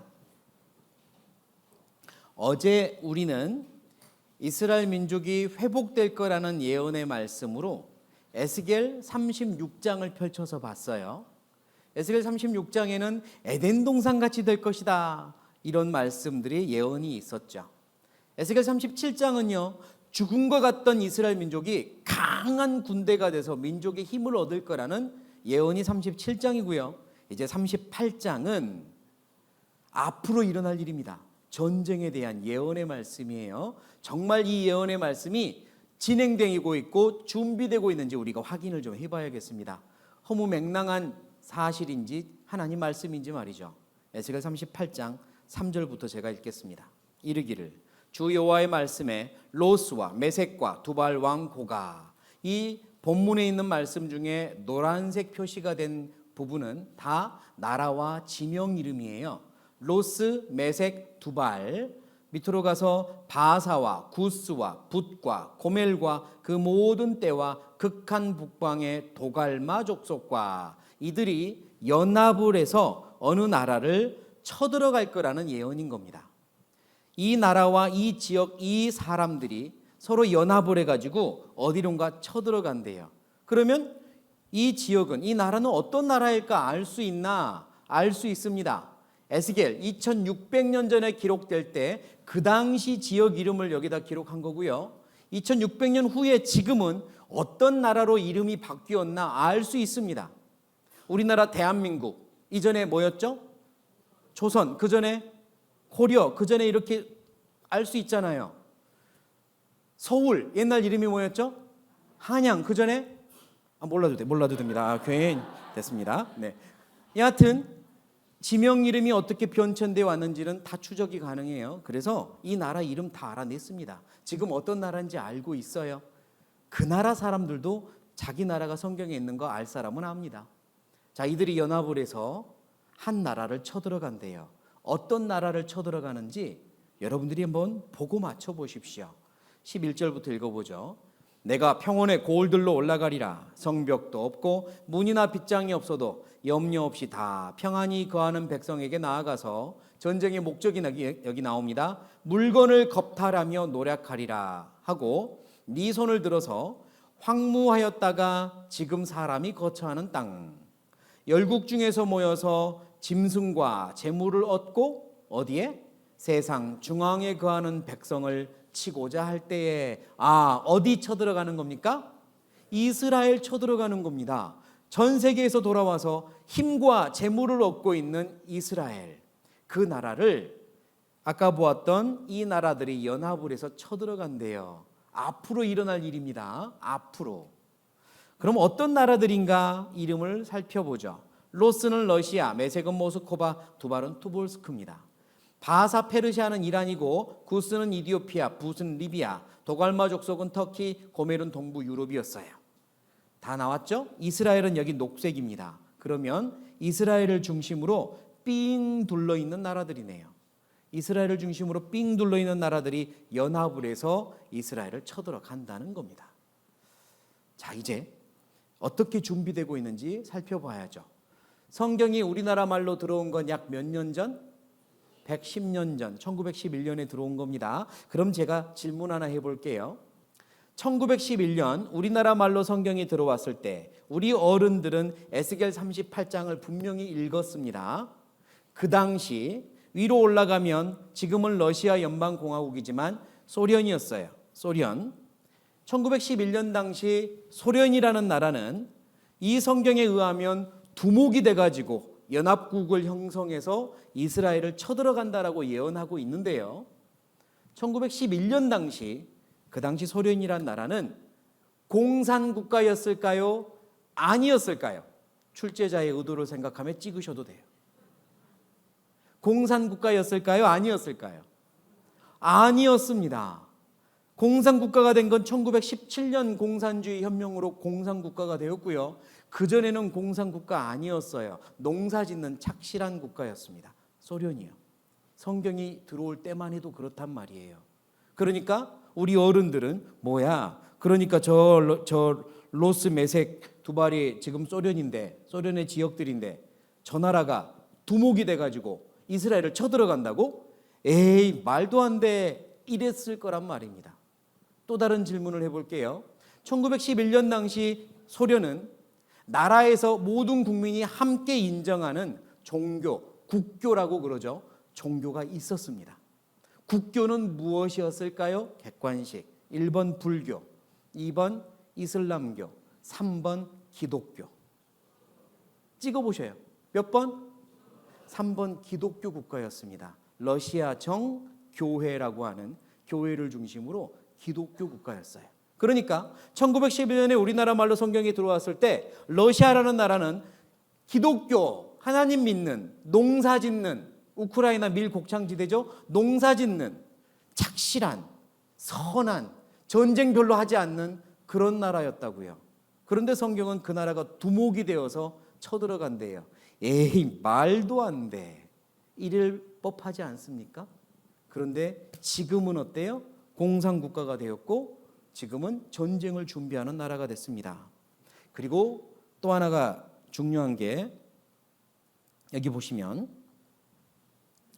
이 나라 터키, 지금은 튀르키예라고 부르죠? 튀르키예, 여기가 문제입니다.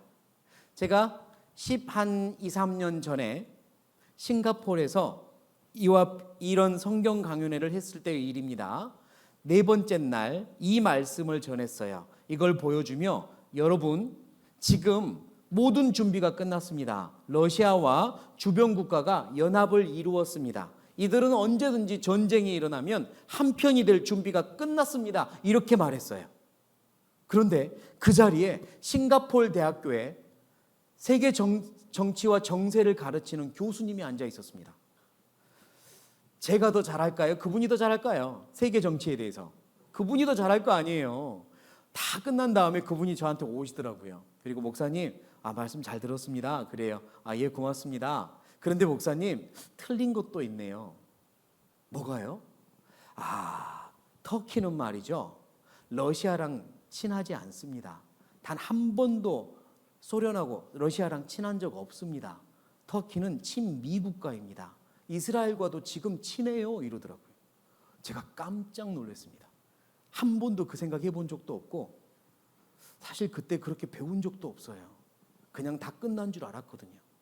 그래서 제가 너무 당황스럽지만 태연하게 그렇습니까? 제가 좀 더 연구해 보겠습니다 하고 집에 와서 책부터 찾아보니까 진짜인 거예요. 터키가 준비가 안 된 거예요. 러시아랑 연합한 적이 한 번도 없는 거예요. 성경은 연합할 거라고 말씀했는데 14년 전에 말이죠. 12년 전에 말이죠. 제가요 그때 엄청 당황했습니다. 뭐지? 성경 성경 잘못되면 안 되는데 이건 뭐지 그럼? 이건 뭐지? 이랬단 말이에요.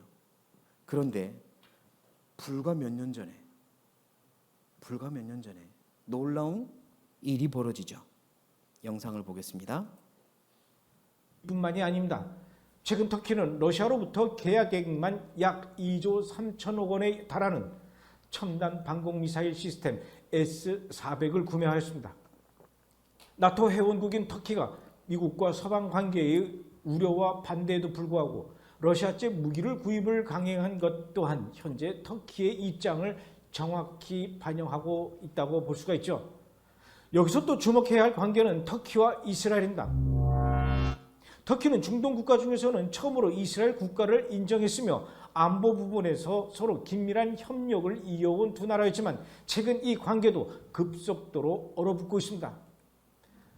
얼마 전에 있었던 성전산 테러와 관련된 터키의 발언과 또 팔레스타인 문제, 쿠르드족의 독립을 두고 이견 차이를 보이고 있으며 서로 대립을 하고 있는 것이죠.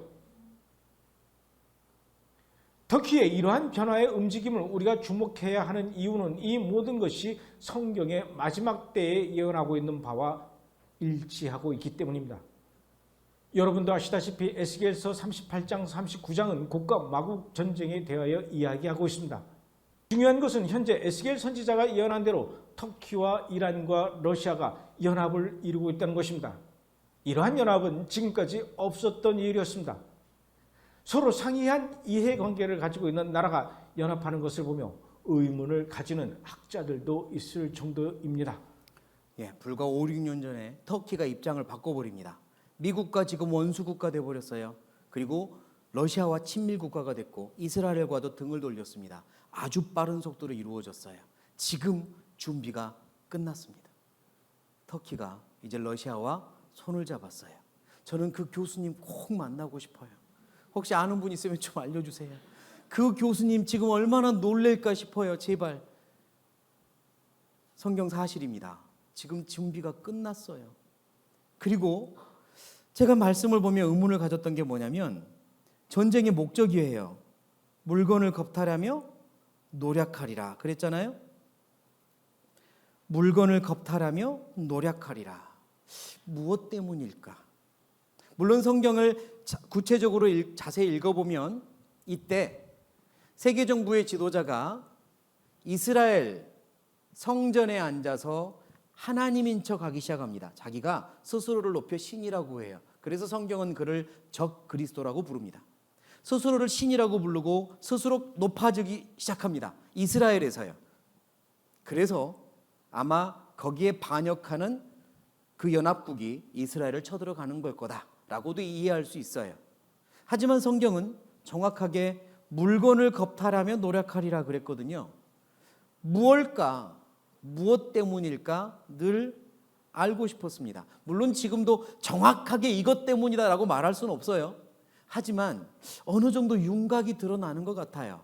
러시아와 우크라이나 전쟁을 통해서 말이죠. 지금 일어나고 있는 전쟁. 러시아가 우크라이나를 쳐들어간 이유 여러 가지 변명을 대고 있지만 근본적인 이유는 첫 번째가 있습니다. 러시아가 우크라이나를 쳐들어간 첫 번째 이유는 천연가스 때문이에요. 천연가스. 러시아는요, 석유와 천연가스 지하 자원을 팔아서 살아가는 나라입니다. 다른 공장이나 농사 이런 거 별로 없고 석유와 천연가스 팔아서 나라가 유지되고 있어요. 그런데 천연가스를 어디로 파냐면 바로 옆에 나라가 대륙으로 붙어 있는 유럽에 팔거든요.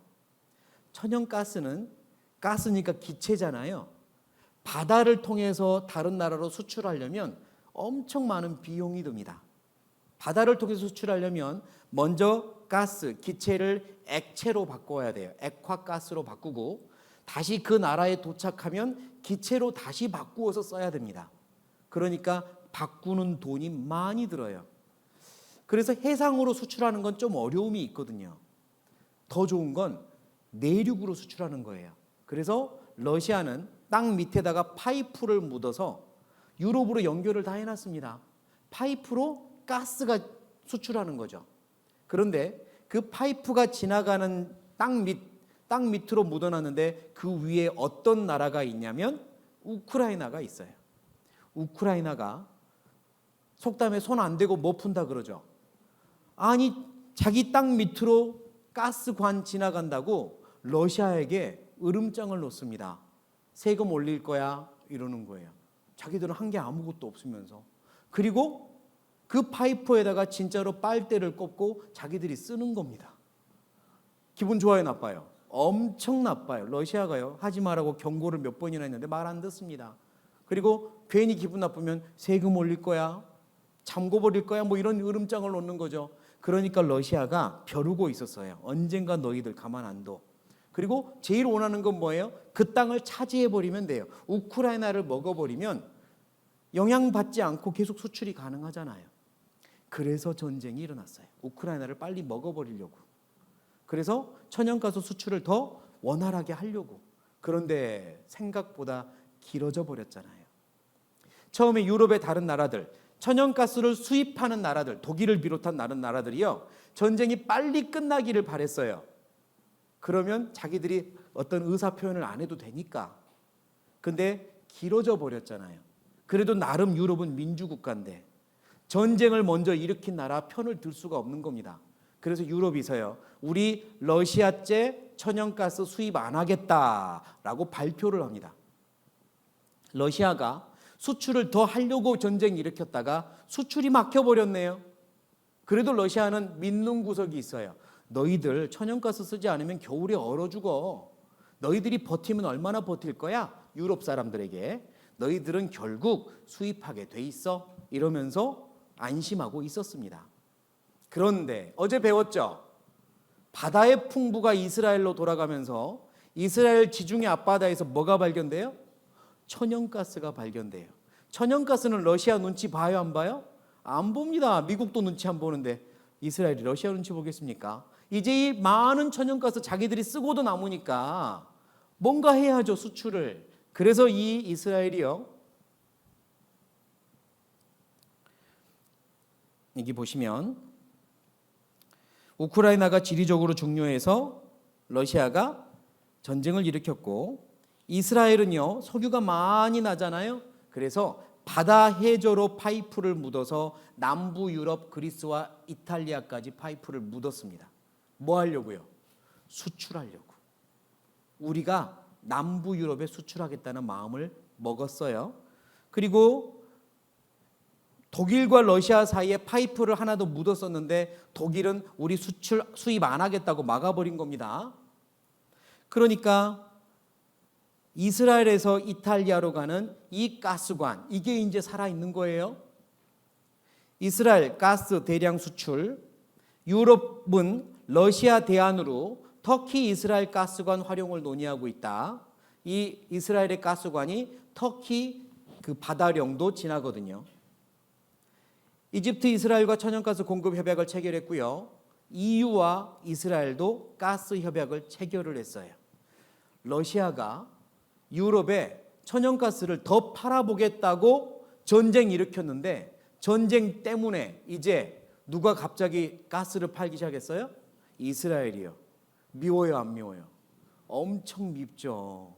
지금 전쟁을 일으킨 건 러시아인데 이익 보는 게 이스라엘이잖아요. 지금 벼르고 있을 겁니다. 엄청 미울 거예요. 그러다가 전쟁 터지는 겁니다. 위기에 몰리면 전쟁할 수밖에 없어요. 물건을 겁탈하며 노력하리라. 어쩌면 천연가스가 큰 원인이 될 것도 같습니다. 현재 정세가 그래요. 그리고 그 전쟁이 일어나면요, 어떤 식으로 일어날 건지 에스겔 38장 39장에 자세하게 묘사하고 있고, 그 전쟁의 마지막에 대해서도 성경은 예언을 하고 있는데, 전쟁의 마지막이 이렇답니다. 2400년 전 스가랴서의 예언이에요. 예루살렘, 이스라엘의 수도죠.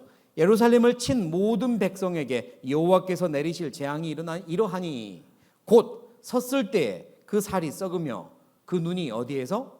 구멍 속에서 썩으며 그 혀가 입 속에서 썩으며. 이게 전쟁 마지막에 있을 내용입니다.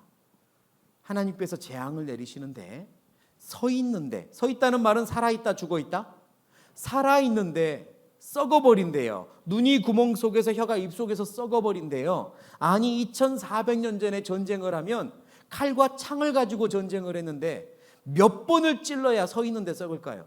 말도 안 되는 이야기, 상상도 못할 이야기를 2400년 전 스가랴는 예언을 하고 있는 겁니다. 서 있는데 썩어버린대요. 이게 가능한 건 지금 시대에도 한 가지밖에 없어요. 뭔지 눈치채셨죠? 지금 시대에도 가능한 건 이 한 가지입니다. 꽝 하고 터지는 핵폭탄이에요. 핵이 폭발하면 반경 내에 있는 사람들은 방사능에 먼저 노출이 되는데, 그때 방사능에 인체는 썩어 들어갑니다. 순식간에 서 있는데 눈이 구멍 속에서 혀가 입 속에서 이렇게 썩어서 사라져 버려요. 이게 방사능입니다. 이게 핵폭탄이에요. 그러니까 성경은요, 스가랴서에 이거를 예언하고 있는 겁니다. 마지막 전쟁은 핵전쟁이 될 거예요. 지금도 러시아는 우크라이나 전쟁이 길어지니까 서방 나라에게 협박을 하죠. 우크라이나 돕지 말아라. 버튼 누른다 이러면서요. 우리 버튼 누르는 수 있어. 같이 죽는 거야. 이렇게. 지금은 글쎄요, 누르지 않을 가능성이 높겠지만 이때는 누릅니다. 마지막 전쟁은 핵전쟁이 될 거예요. 그리고 그때 일어날 사건을, 핵전쟁의 사건을 이렇게 묘사하고 있는 겁니다. 에스겔 38장에 나 주 여호와가 말하노라. 내가 그의 모든 산 중에서 그를 칠 칼, 그 당시는 칼이죠. 지금은 미사일인데 뭐 무기를 뭘로 표현하겠어요. 내가 그를 칠 칼을 부르리니 각 사람의 칼이 그 형제를 칠 것이며, 내가 또 온역 전염병과 피로 그를 괴롭게 하며 쏟아지는 폭우와 큰 우박덩이와 불과 유황으로 그와 그 모든 때와 그 함께한 많은 백성에게 비를 내리듯 하리라. 하나님께서 내리실 재앙을 이렇게 설명합니다. 핵전쟁 마지막 때는 이런 식으로 그림을 그리면 된대요. 우박 떨어지고 막 불덩이 떨어지고 미사일 떨어지고 폭우가 오고 전염병으로 사람들이 죽고 한꺼번에 벌어진대요. 그런데 이게 지금 보니 다 가능합니다. 준비가 됐어요. 여기저기서 전쟁이 터지면 삽시간에 여기저기서 불바다가 됩니다. 아까 보았던 것처럼 지구온난화 때문에요. 불똥이 튀기 시작하면 산은 다 불타게 돼 있어요. 불바다가 됩니다. 그리고 그로 인해서 폭우가 내리고 우박이 떨어져요.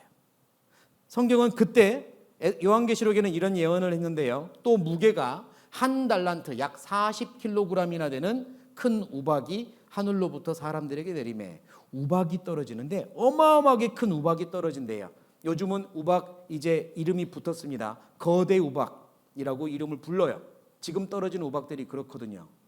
그런데 저는 이걸 보면서도 오래전에는 사실 이게 어떻게 가능할까 그랬습니다. 하나님 예언의 말씀이니까 가능은 하겠지만 이게 어떻게 가능할까 그랬거든요. 다 풀렸습니다. 가능하더라고요. 아까 호주에 불바다가 됐다고 말씀을 드렸죠. 땅, 호주, 오스트레일리아, 호주 전체가 불타서 정말 여기저기서 핵폭탄 터진 것 같지 않습니까? 이게 일어난 이 불바다가 됐었는데요. 그 이후로 일어난 사건이 뭐냐? 호주의 피해가 보시죠. 엄청났어요. 네, 이 무서운 화재가 피해도 아주 역대급으로 있었겠죠. 이 화재로 불탄 면적이 약 12만 제곱킬로미터인데 한국 국토 면적이 10만 제곱킬로미터니까 우리나라 한국 전체보다도 더 넓은 땅이 불타서 폐허가 돼버린 겁니다. 어머. 아이고.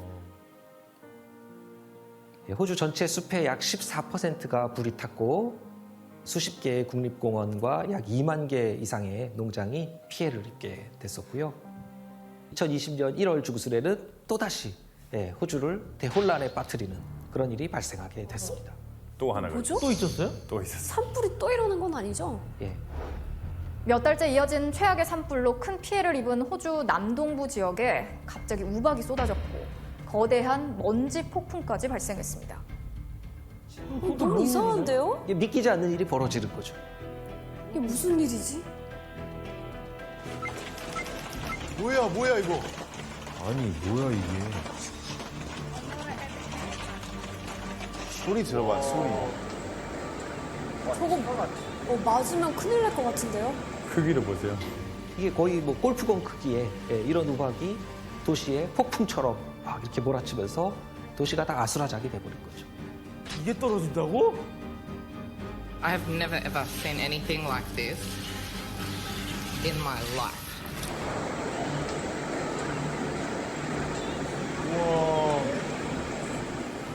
자동차가 완전 유리가 다 깨졌네요. 큰 피해를 봤죠. 피할 곳이 없네 진짜.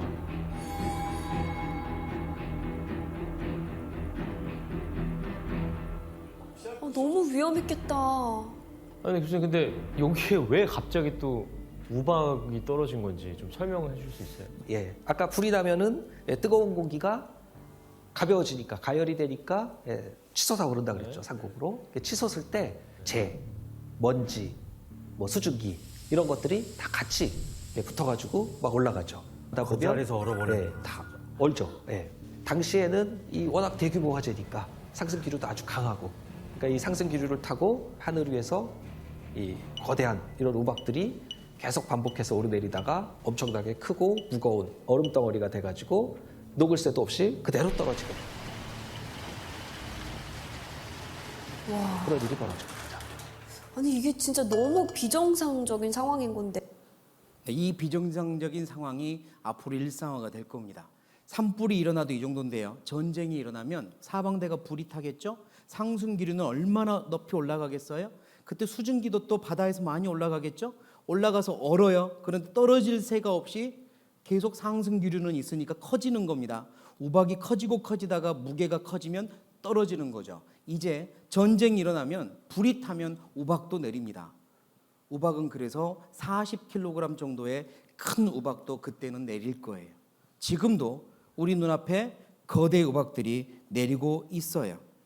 계속 내리고 있습니다. 여기저기서 산불이 일어나고 산불이 일어난 후에는 우박이 내리고, 놀라운 건 성경에서요, 이 모든 사실을 마치 알고 있는 것처럼 기록하고 계세요. 1900년 전의 예언의 말씀인데 전 세계가 전쟁으로 불이 탈 거고 그리고 우박이 떨어진대요. 그런데 얼마 전까지만 해도 우리도 잘 이해하지 못했던 현상들인데 이제는 이해가 돼요. 왜? 지금 눈앞에서 벌어지고 있으니까요. 마지막 일어날 일입니다. 마지막 전쟁이 될 거예요. 전 세계가 불로서 심판받을 겁니다. 그래서 베드로후서에도 이런 말씀을 하고 있어요. 이로 말미암아 그때 세상은 물에 넘침으로 멸망하였으되, 물에 넘침으로 멸망한 시대 있었죠. 누구 살던 시대? 노아 살던 시대. 그때 죄 때문에 심판하셨잖아요.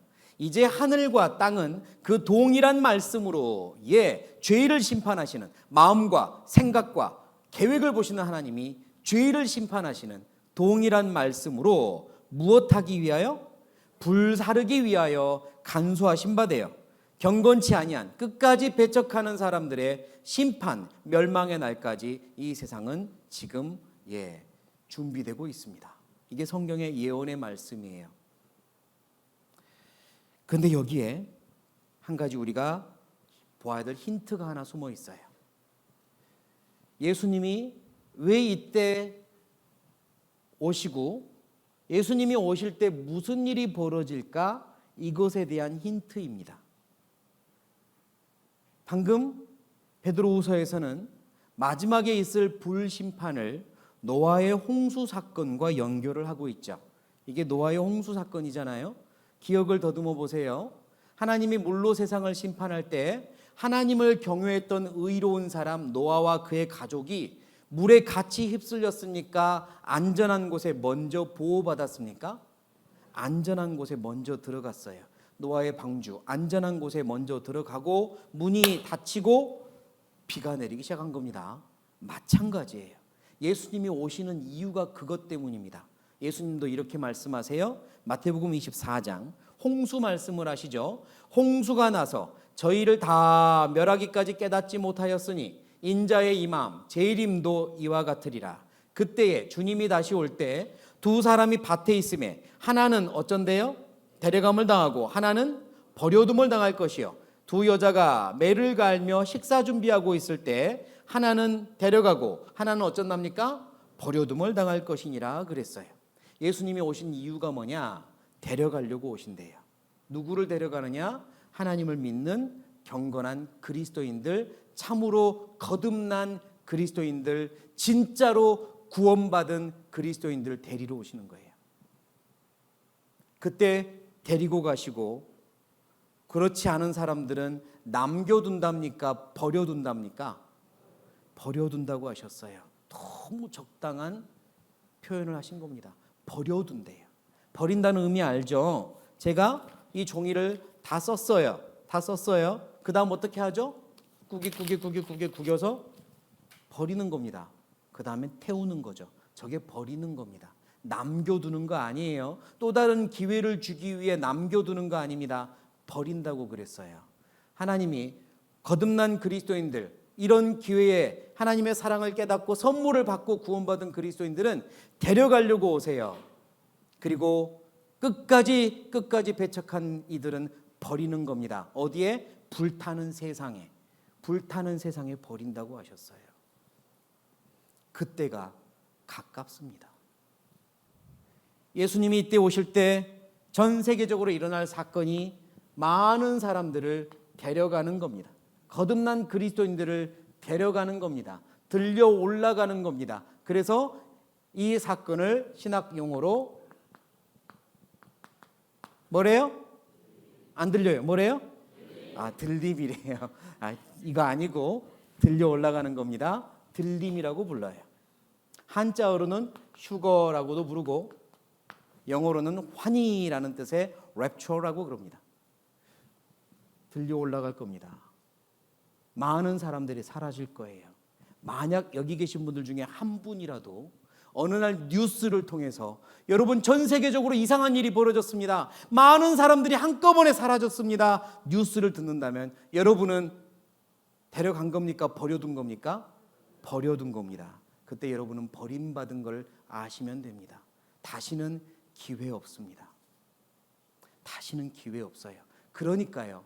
아까 제가 말씀드렸던 질문이 아무 의미가 없어요. 하나님을 믿는 사람들은 표를 받아야 됩니까? 말아야 됩니까? 이 질문 자체가 의미가 없어요. 왜요? 이 시대에 남지 않거든요.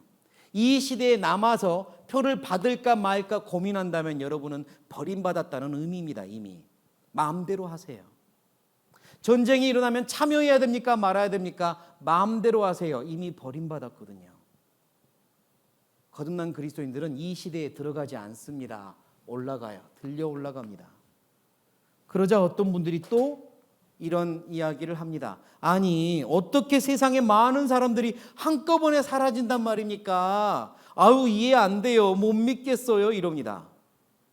아직도 하나님을 자기 생각 속에서 만들려고 해요. 하나님이 어떤 분인지 인정하지 않아요. 여기 화분이 있네요. 여기도 있네. 이거 제가 들 수 있을까요? 못 들까요? 제발 가벼워라. 예. 제가 들었습니다. 이렇게 마음껏 들고 움직일 수 있죠. 여러분들 확인하셨죠? 자, 이제 확인했으니까 다른 질문. 제가 바구니를 가지고 와서 이 화분에서 꽃잎들, 필요한 꽃잎들만 빼가지고 담아서 가져갈 힘이 있을까요? 없을까요? 당연히 있죠. 이 전체를 들고 움직일 수 있는데 여기서 필요한 몇 개 따가지고 가져가는 거야? 너무 시군죽 먹기잖아요. 하나님이 어떤 분인데요? 하나님은 우주를 잡고 흔드시는 분입니다. 우주를 잡고 움직이시는 분이에요. 당연히 지구도 잡고 움직이시는 분이죠. 그 능력 있는 하나님이 지구 안에 사는 사람들 중에 거듭난 그리스도인들 골라서 데려가는 게 어렵겠습니까? 식은죽 먹기예요. 아무것도 아니라고요. 하나님께는 이건 너무 쉬운 일입니다. 내 생각으로 그게 어떻게 가능해요? 그럴지 모르지만 하나님은 하셔요. 하시겠다고 했습니다. 그리고 그날이 가깝습니다. 테스트하지 마세요. 아마 이 영상에 있는 것 같은 일이 언젠가 벌어질 겁니다. 짧은 영상입니다. The Bible says in Matthew chapter 24 verse 42, watch therefore, for you do not know the hour your Lord is coming. I want you to know, church, that Jesus Christ could come this month, or he might come next week, or he could even come...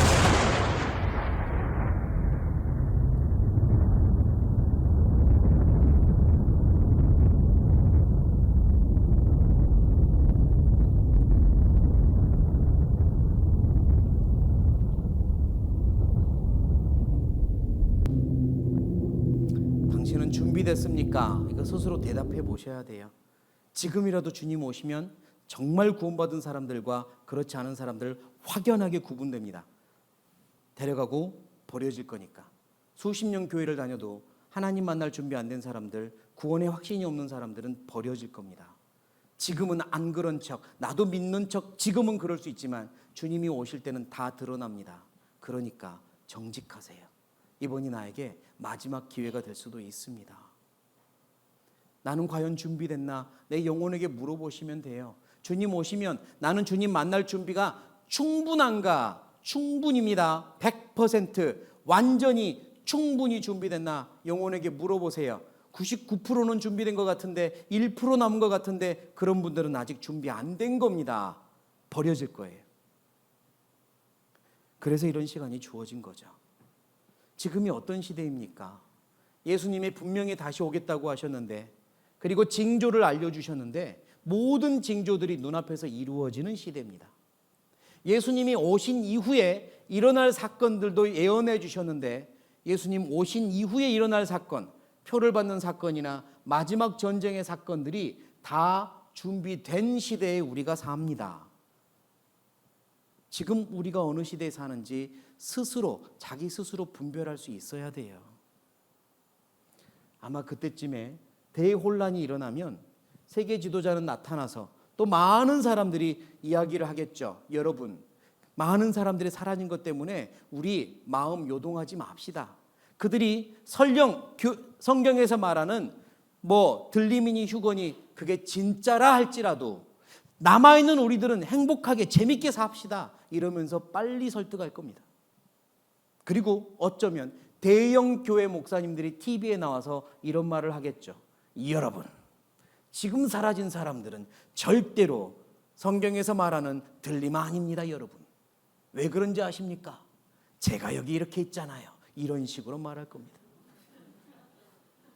속았습니다. 철저히 속았습니다. 그리스도인들은 그때 다 사라질 거예요. 그 전에 하나님 만날 준비하셔야 하는 겁니다. 그래서 예수님은 이렇게 말씀하셨어요. 외식하는 자여, 겉과 속이 다른 자여. 속으로는 확신이 없으면서 겉으로는 다 알고 있는 척하면 외식 아닙니까? 외식하는 자여, 너희가 천지의 기상은 분별할 줄 알면서 어찌 이 시대는 분변치 못하느냐? 또 어찌하여 옳은 것을 어떻게 스스로 판단치 아니하느냐 물으십니다. 책임은 누가 져야 돼요? 스스로 지는 겁니다. 스스로요. 어떤 사람이 아파트에서 낮잠을 자고 있는데 밖에서 누가 소리를 지릅니다. 불이야! 불났다! 소리를 지릅니다. 그 소리에 깜짝 놀랐겠습니다. 몇 동에 불났다! 우리 동이에요. 자, 이 사람 잠 깼습니다. 어떻게 해야 될까요? 빨리 나가야죠. 그런데 방바닥 만지면서 아직 안 뜨겁다, 좀 더 자도 되겠다, 이러면 어떻게 돼요? 죽는 거죠. 누구 책임? 자기 책임이요. 밖에서 소리 질러 줬잖아요. 이제 나머지는 자기가 하는 겁니다. 성경 말씀 알려드렸잖아요. 여러분들을 이곳까지 간절히 모시고 왔잖아요. 말씀 알려드렸잖아요. 이제 여러분 책임인 거예요. 내가 어떤 사람이 되어야 할까 스스로 판단하셔야 됩니다. 하나님은 이렇게 말씀합니다. 사랑하는 자들아, 주께는 하루가 몇 년 같고 1000년 같고 천년이 하루 같은 이 한 가지를 잊지 말라. 주의 약속은 어떤 이에 더디다고 생각하는 것 같이 더딘 것이 아니라 오직 너희를 대하여 오래 참으사 아무도 멸망치 않고 다 어쩌기를 회개하게 이르기를 원하시느니라 그러셨어요. 하나님이 우리를 기다리십니다. 어떤 마음으로 기다리시냐면 천년이 하루 같은 마음, 하루가 천년 같은 마음으로 나를, 여러분을 지금 기다리고 계세요. 혹시 신문이나 우유곽이나 사람을 찾습니다, 어린아이 사진 붙어있는 광고 보신 적 있으시죠? 어린아이를 찾고 있는데 대부분 아이를 언제 실종, 언제 잃어버렸습니까? 최근 아니에요. 10년 전, 20년 전 잃어버린 아이 찾고 있습니다. 가지고 있는 사진이라고는 그것밖에 없어서. 그런데 그렇게 오랜 세월이 지났는데 왜 아직도 찾을까요? 그 부모님은 어제 같으니까요. 20년이 지나갔지만 이틀 전 같으니까 그래서 아직도 찾는 겁니다. 그리고 오늘 하루도 마치 10년이 지나가는 듯 그렇게 길게 느껴지며 언제 올려나 찾고 있겠죠. 그게 우리를 기다리는 하나님의 마음입니다. 하루가 천년같이, 천년이 하루같이 기다리세요. 그리고 오늘까지 기다리신 거죠. 저는 이 말씀을 보면 제 옛날 생각이 나요. 저희 어머니 생각이 나는데 옛날에 이런 일이 있었거든요. 혹시 가출해 보셨습니까?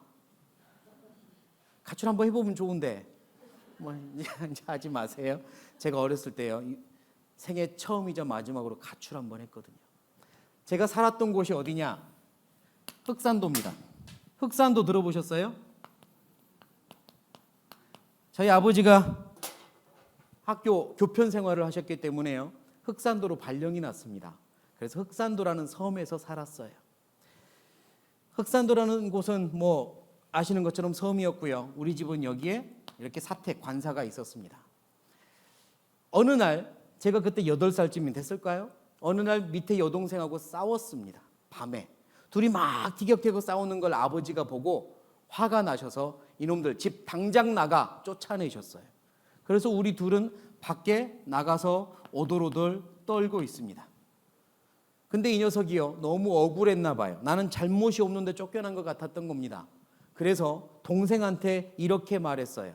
에이 이놈의 세상, 조그만 게, 에이 이놈의 세상, 나 집 나갈란다. 너나 집에 들어가. 사나이 가출을 결심합니다. 그리고 정처 없이 걸어서 집을 떠났습니다. 15분쯤 걸어갔더니 뭐가 나와요? 바다가 나와요. 그때 깨달았습니다. 갈 데가 없다는 걸. 흑산도는 바다였어요. 갈 곳이 없어요. 15분 가니까 바닷가가 나왔고요. 바닷바람이 얼마나 추운지 너무 추웠어요. 달달달 떨면서 여기 있었습니다. 나 이제 어떻게 하지? 어떻게 하나? 이런 고민하고 있었어요. 집으로 돌아갈까? 아니야, 사나이 그럴 수 없어. 이러고 있었습니다. 그런데 1시간쯤 지났는데요, 멀리서 귀신 울음소리가 들려요. 뭐 이런 소리였어요. 얼마나 무서웠겠습니까? 그런데 그 소리가 점점점 가까워지는 거예요. 보니 어머니 목소리였습니다. 훈이라 부르면서 집에서부터 내려오는 어머니 목소리였어요. 1시간쯤 지나서 어머니가 나온 거죠. 얘들아 들어와. 근데 누구만 있어요? 딸만 있는 거예요. 오빠는? 오빠 가출했어? 이랬겠죠. 그래서 어머니가 너 빨리 들어가 한 다음에 맨발로 나온 겁니다. 훈이라 부르면서 점점점 내려오세요. 저 어떻게 했을까요? 여기 있어요 그랬을까요? 사나이 그럴 수 없었어요. 그래서 바위 밑으로 숨었습니다. 바위 밑으로 숨고 어머니는 제 머리 위로 이렇게 지나서 길 따라 마을로 들어가시더라고요.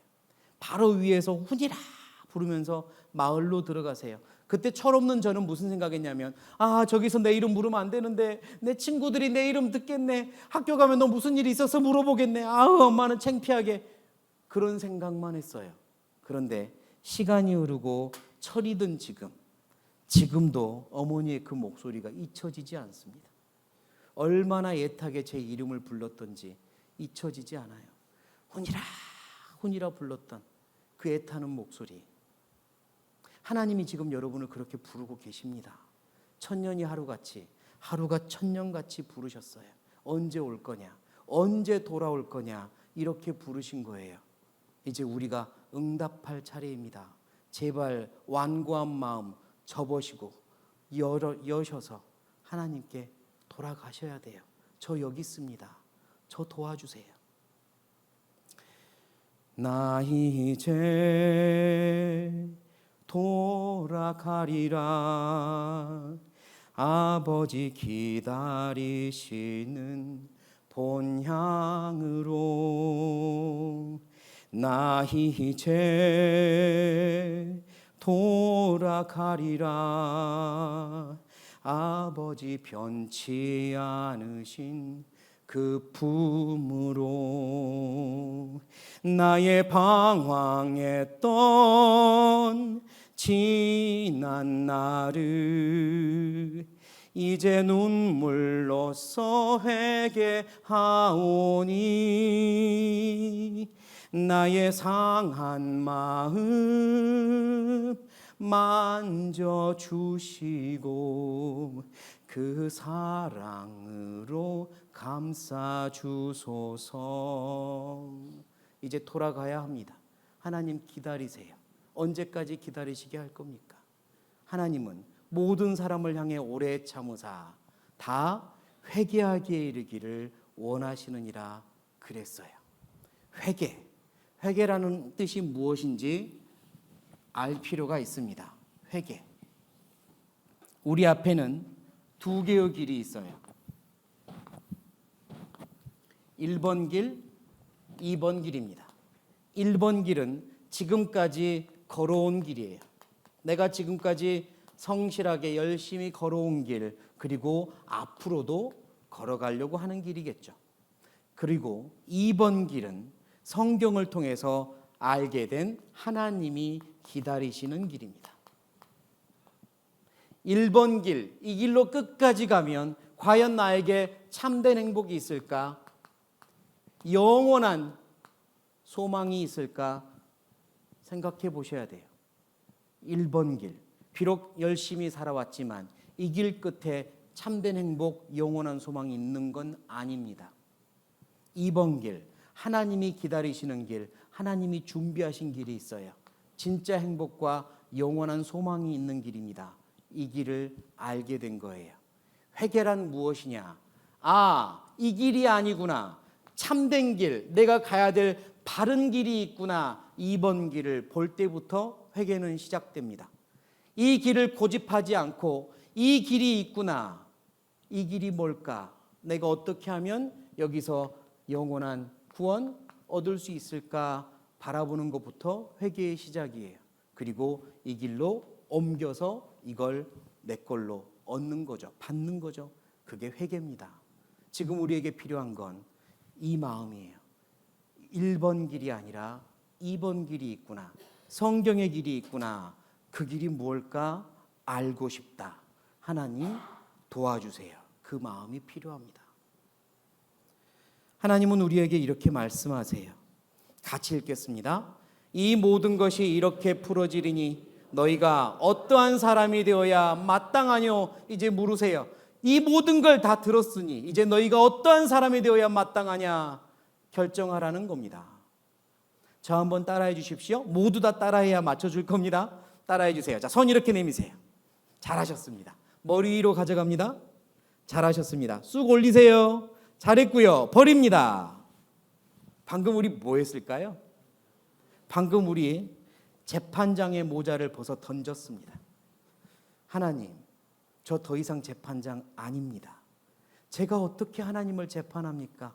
이제 하나님이 저를 재판하셔야 합니다. 하나님과 나 자리 바꾸는 거예요. 이제 더 이상 재판장 아닙니다. 하나님이 나를 재판하실 거예요. 살아계신 하나님, 창조주 하나님에 대해서 인정하는 겁니다. 성경에 답이 있구나 인정하는 거예요. 이제 내가 어떻게 해야 됩니까? 하나님께 여쭈어 보는 겁니다. 오늘부턴 마음을 여는 방법이 달라집니다. 아까 시작할 때까지만 해도 무슨 말 하나 알아보자라는 마음이면 마음이 열렸는데요. 지금부터는 달라집니다. 물론 어렵진 않아요. 따라해 주시기 바랍니다. 따라해 주세요. 하나님 도와주세요. 그 마음이면 됩니다. 지금부터는 하나님 도와주세요. 그게 열린 마음이에요. 내일 모레까지 계속해서 하나님 도와주세요. 그러고 오십시오. 지금까지 들으면서요, 매우 잘 들으신 분들 중에 이런 마음을 가진 분이 있어요. 와, 나는 성경 말씀 배우면 좋은 말씀 많이 듣고 위로받고 은혜 받고 그럴 줄 알았는데 왜 점점 무서워지냐? 나 내일은 안 올래 그래요. 왜? 무서워서 못 오겠다 이러더라고요. 착각입니다. 일단 지금까지 말씀을 들으면서 무서운 마음이 생긴 분들은 아주 잘 들었다는 의미예요. 정말 잘 들어서 그런 겁니다. 예를 들면 저쪽에 높은 산이 있는데요, 멀리서 보면 그 산이 높아 보입니까? 내 손가락만 합니까? 내 손가락만 해요. 그래서 멀리서 보면 저 정도 산이면 내가 1시간이면 뛰어서도 올라가겠다 뭐 이런 허풍을 하죠. 그러나 막상 산에 가까이 가면 나무 한 그루도 나보다 훨씬 커요. 가까이 가면 알게 되는 일입니다. 하나님이 그래요. 처음에는 하나님을 잘 모르기 때문에 하나님은 매우 작은 신이에요. 성경 속에 갇혀있는 신, 수없이 많은 신들 중에 하나, 기독교인들이 그냥 만들어낸 신 등등으로 그 정도로 치부하죠. 그러나 성경을 배운다는 건 점점점 내가 가까이 간다는 이야기거든요. 하나님께 가까이 가면 알게 되는 게 있어요. 하나님이 나를 창조하셨구나.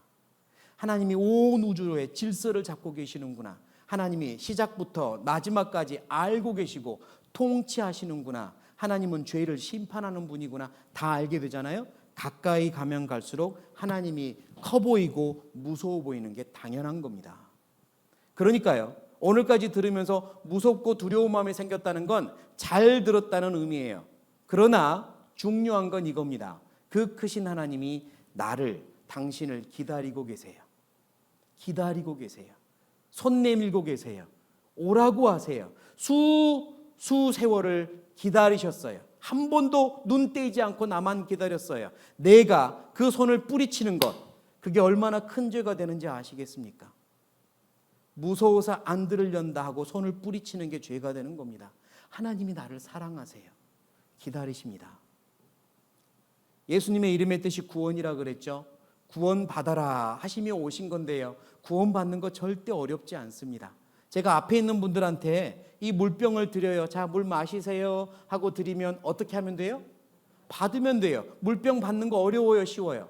쉽잖아요. 받는 게 뭐가 어려워요? 구원 받는 것도 쉽습니다. 예수님이 선물로 다 준비하셨고 옛다 받아라 하고 드립니다. 어떻게 하면 돼요? 받으면 돼요. 어렵지 않습니다. 진짜 어려운 건 뭐냐? 마음 준비하는 게 어려워요. 마음 준비하는 게 어렵습니다. 내가 이게 필요한 사람이구나 라고 인정하는 게 어려워요. 내가 구원이 꼭 필요한 사람이구나. 나 1번 길이 아니라 2번 길로 가고 싶다. 인정하는 게 어렵습니다. 마음만 준비되면 매우 쉬워요. 오늘까지 하나님이 살아계시고 창조주 하나님이시며 성경은 사람이 지어낸 책이 아니라 하나님 말씀이라는 걸 배웠습니다. 이제 내일과 모레는 예수님이 준비하신 구원의 선물이 무엇인지, 참된 행복이 뭔지 배울 거예요. 더 중요합니다. 꼭 참석해서 모두 다 저와 똑같은, 또 여러분을 인도한 분들과 똑같은 그 행복을, 참된 소망을 얻으셨으면 좋겠습니다. 내일도 나오실 거죠? 네, 이제 재판장님이라고 부르지 않을 겁니다. 내일도 나오실 거죠? 내일과 모레가 더 중요합니다. 내일 뵙겠습니다. 기도하시겠습니다. 살아계신 하나님, 오늘까지 말씀을 배우면서 하나님이 살아계시고 성경은 하나님의 말씀이라는 걸 알고 인정하게 되었습니다. 하나님, 이제 우리가 어떤 사람이 되어야 하는지 가르쳐 주십시오. 하나님, 우리를 도와주십시오. 우리의 마음을 열어주십시오. 하나님께서 우리를 위해 준비하신 구원의 선물을 알도록 도와주십시오. 하나님이 우리를 얼마나 사랑하셨는지 깨닫도록 도와주십시오. 아무런 방해받지 않도록 남은 시간도 지켜주십시오. 모든 걸 부탁드리며 예수님의 이름으로 기도드립니다.